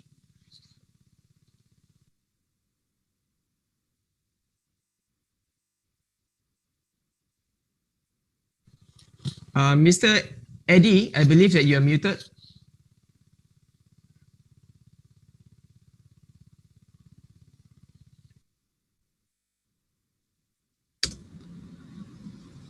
Yes, very good afternoon to everyone. I was just trying to get my slides working. So thank you. So now it's all working. So once again, very good afternoon to everyone, and special thanks to MGBC, who has graciously given us the opportunity to make a presentation on this special event. I'm sure many of the topics and subjects earlier have given us a very good overview on green and sustainability issues in our life as well as the environment. So I personally have benefited a lot from the topics presented. So as I mentioned, my name is Eddie Lee, and I'm the Business Development Manager for Ibarra Pumps Malaysia. And for those of you who have heard of Ibarra, we are in the pumps business. And as you may be aware, pumps are one of the most common industrial equipment, second only after motors actually. And without doubt, as long as you need water, you will need a pump somewhere. And not only that, but as soon as you have used the water and it becomes wastewater, you will also need pumps to bring it out, or at least wastewater pumps.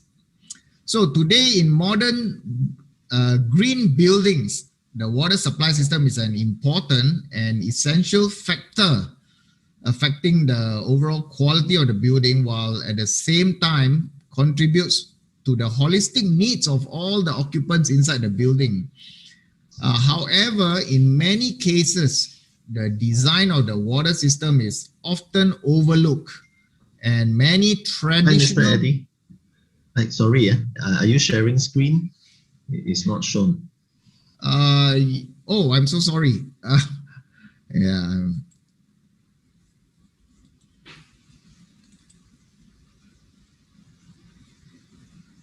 Okay, here you go.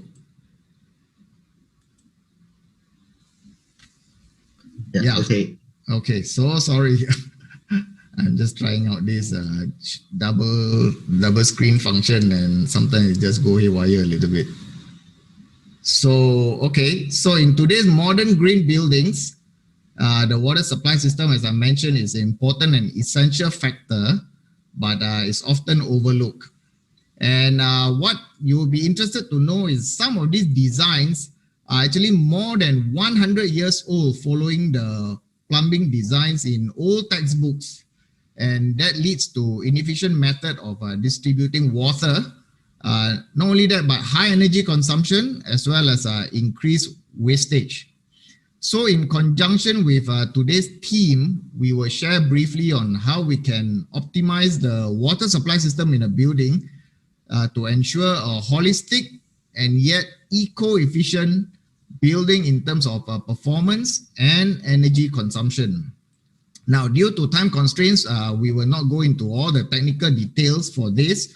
We will leave it, of course, to the M&E engineers and consultants for it. But what we want to impress you today are two big ideas where whenever you design a building, or whenever the architect starts to look into the holistic design of the building, this should be implemented into the design concept. Now, first, let's start with the root of the issue. Now, what are some of the common problems in building water supply systems?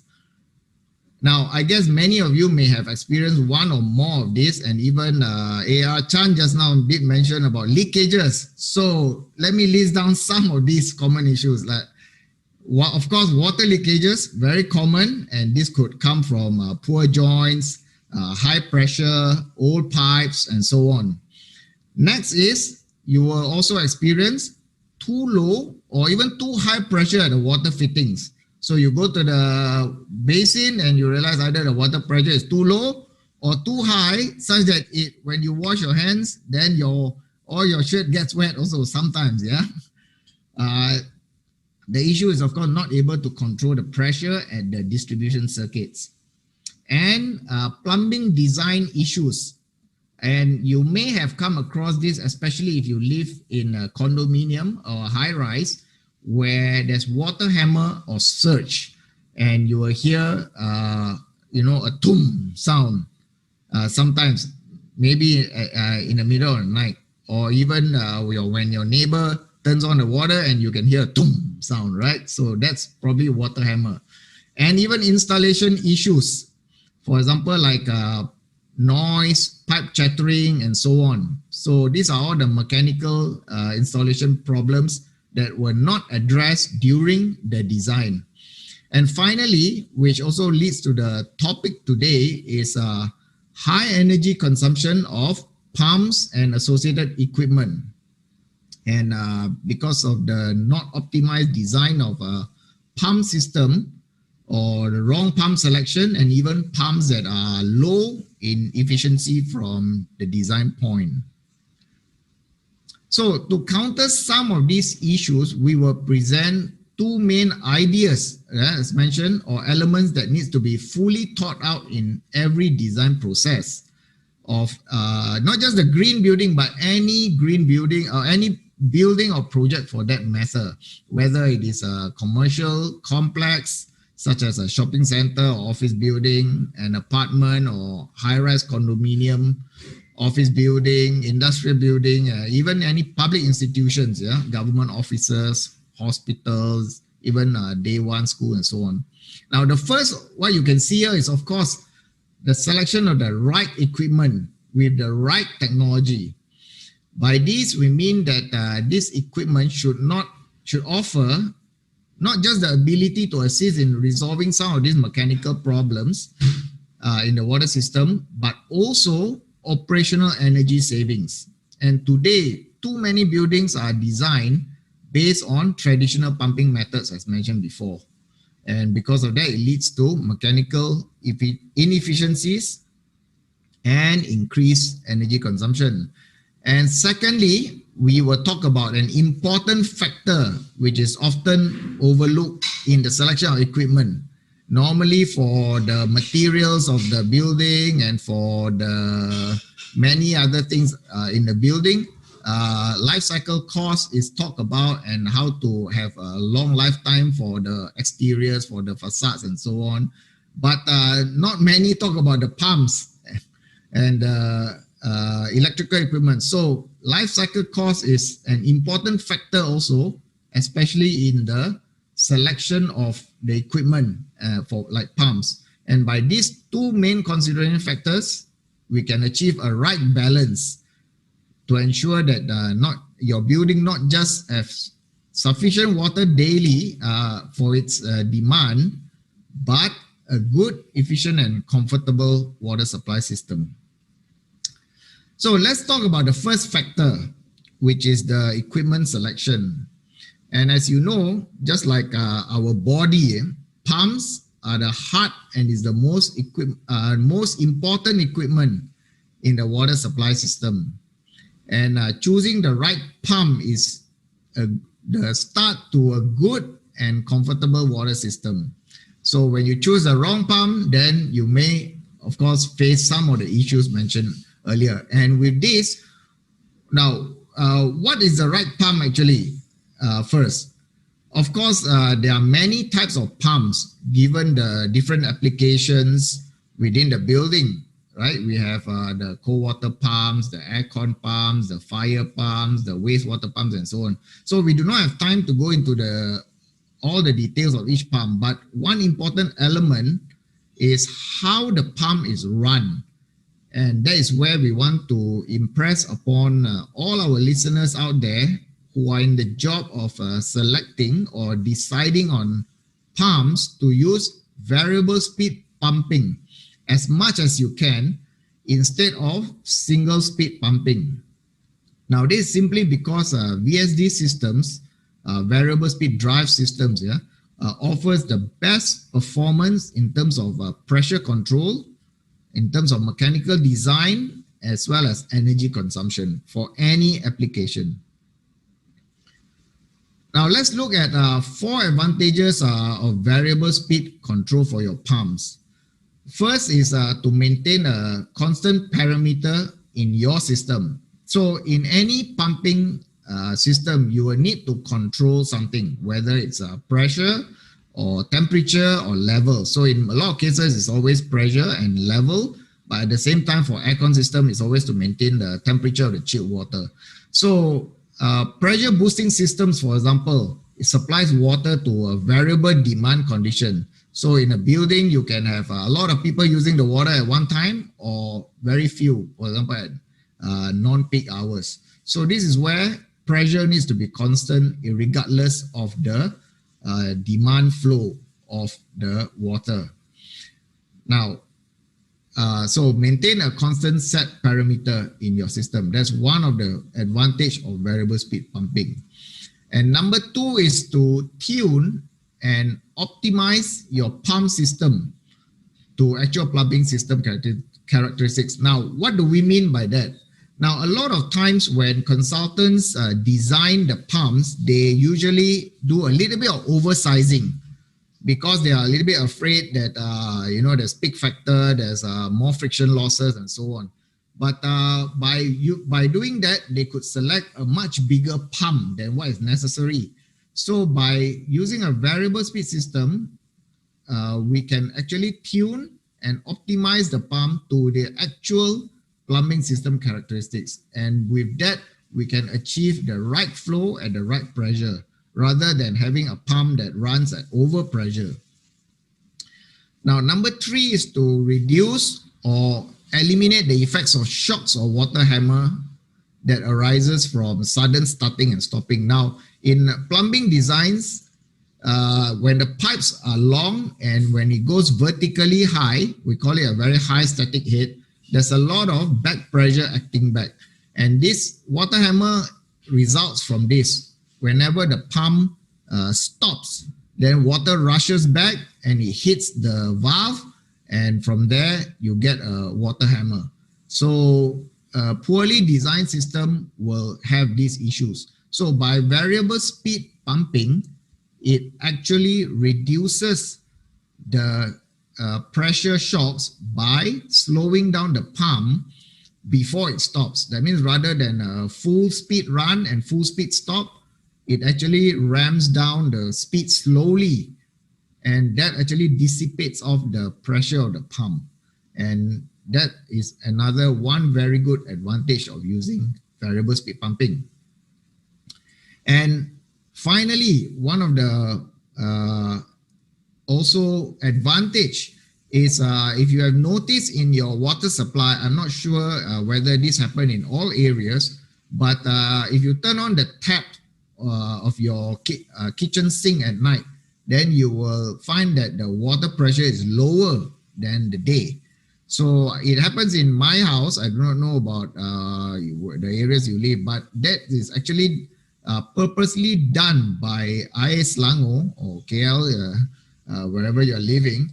And the reason is because at night time when there's lesser demand, then the pressure is lowered. And that actually saves a lot of energy from the pumps because the pumps run at lower pressure when you do not have so much demand. So that's another good advantage of using variable speed pumping, when you can actually adjust the speed of the pump to your liking or to your time of the day. Now,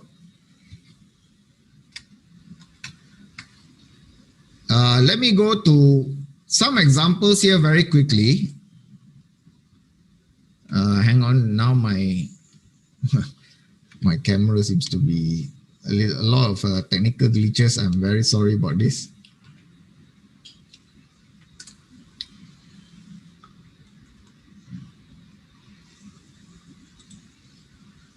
Okay, so yeah. So some of the examples here: cold water services, which you all, I guess, will be very familiar.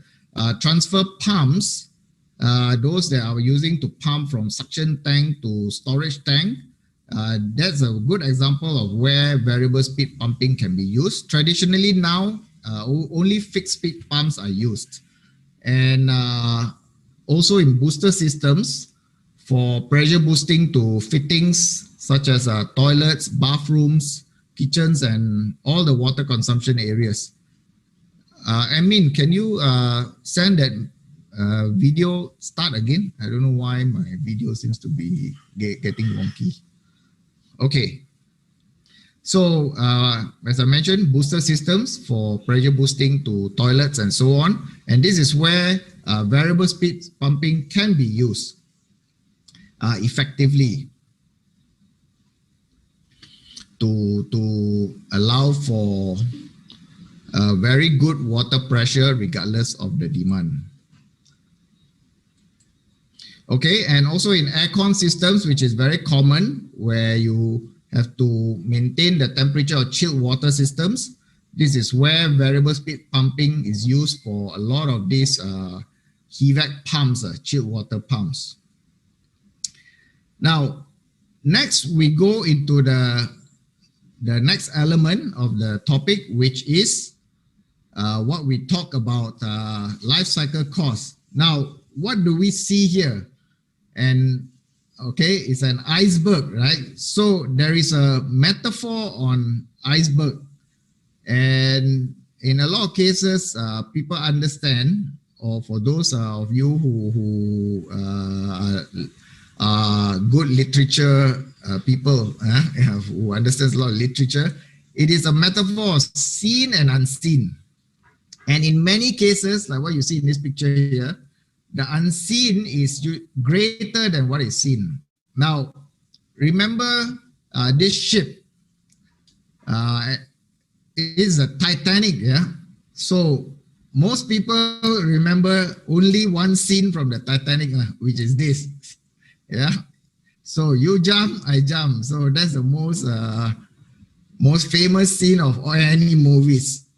So in 1912, the Titanic was the biggest ship built at that time. It was so big and mighty that there was even a newspaper headline at that time saying that even God cannot sink this ship. So what happened after that? So you know the story. On its maiden voyage, you will see that, wait, what happened to the picture now? Okay, you saw that. So it struck an iceberg, and such a huge ship struck a small iceberg, a small floating iceberg, and of course, you know the story next, yeah? So that's the same like operating a pump. So consider the life cycle cost when you select a pump, yeah? So do not make purchasing decisions based solely on initial costs. And that's the problem with a lot of projects today. A lot of the decision by the clients or the contractors or the consultants is based on the initial cost. Now, why do we say that? Now, when you look at this, and if you really do, and this is already proven by a lot of research, that only, if you see from here, 17% of the cost or life cycle cost of a pump is actually on the initial purchase, which is on the equipment purchase and the installation and commissioning costs, while the remaining 83% is what happens after you install the pump. And that comes up to, of course, the energy consumption is a very big factor. The bigger the pump, the bigger the energy consumption it will be. The operational costs, the maintenance and repair costs, if you select a pump that is high in maintenance or is not very good quality, then the endless cost of repair and maintenance comes in. And one very important factor, downtime costs. Now, what is the downtime cost? And that actually sometimes very hard to quantify, but it is very, very high for a lot of operations. And at the same time, environmental costs. The more energy you consume, the more environmental impact there is. So coming back, a very simple graph here, you can see that the investment cost is only at the red and the orange portion, very small compared to the operating cost and the maintenance cost and downtime cost. If any factory, for example, running a lot of pumps, then they will understand how much downtime cost there will be when one pump breaks down. The operation can shut down and it can affect the whole operation. So remember this the next time, that although the initial cost is there, do not make your decision solely based on that. Think of what it costs for the pump to run, and when you select or you pay a little bit more for a higher efficient pump or a better pump, it costs the life cycle cost actually goes down a lot more than the initial cost. So that's my 2 points for today. So in closing, and in support of today's launch of the new green pages, Ibarra, have a range of green certified energy efficient pumps. We are listed with the green pages, but at the same time, we are also recognized under the My Hijau program, which is administered by the Kementerian Science, Technology and Innovation Malaysia. So for a lot of projects, when you use these green certified pumps, you actually can get incentives and rebates from using the pumps that are listed as green or recognized by My Hijau. So we have all the certificates, and in fact, all our building services pumps are approved under the My Hijau initiative. So that is a good testimony of the at least the quality and of our product and certification. So that's all for today. Thank you once again to MGBC for giving us this opportunity. And in case you need to know about Ibarra, or if you have any inquiry, you can just take down the email and the contact numbers there. You can just WhatsApp me, or you can just write an email to us, and I'm sure that we can get back to you. So once again, thank you very much, and have a pleasant afternoon to everyone. Thank you, Mr. Eddie, for your presentations. All good things must come to an end. Ladies and gentlemen, we have come to the end of 4 hours event. A feedback form will send to you via email right after this event. Appreciate if you could fill it up. Questions that have yet to be answered will be responded via email after the events. Thank you for all the panelists, guests of honors, and participants. You have been very engaging. Should you have further inquiries on Malaysia GBC, feel free to drop us an email, and do follow us on Facebook for an upcoming events. Have an amazing day. I'm Nick Chin signing off.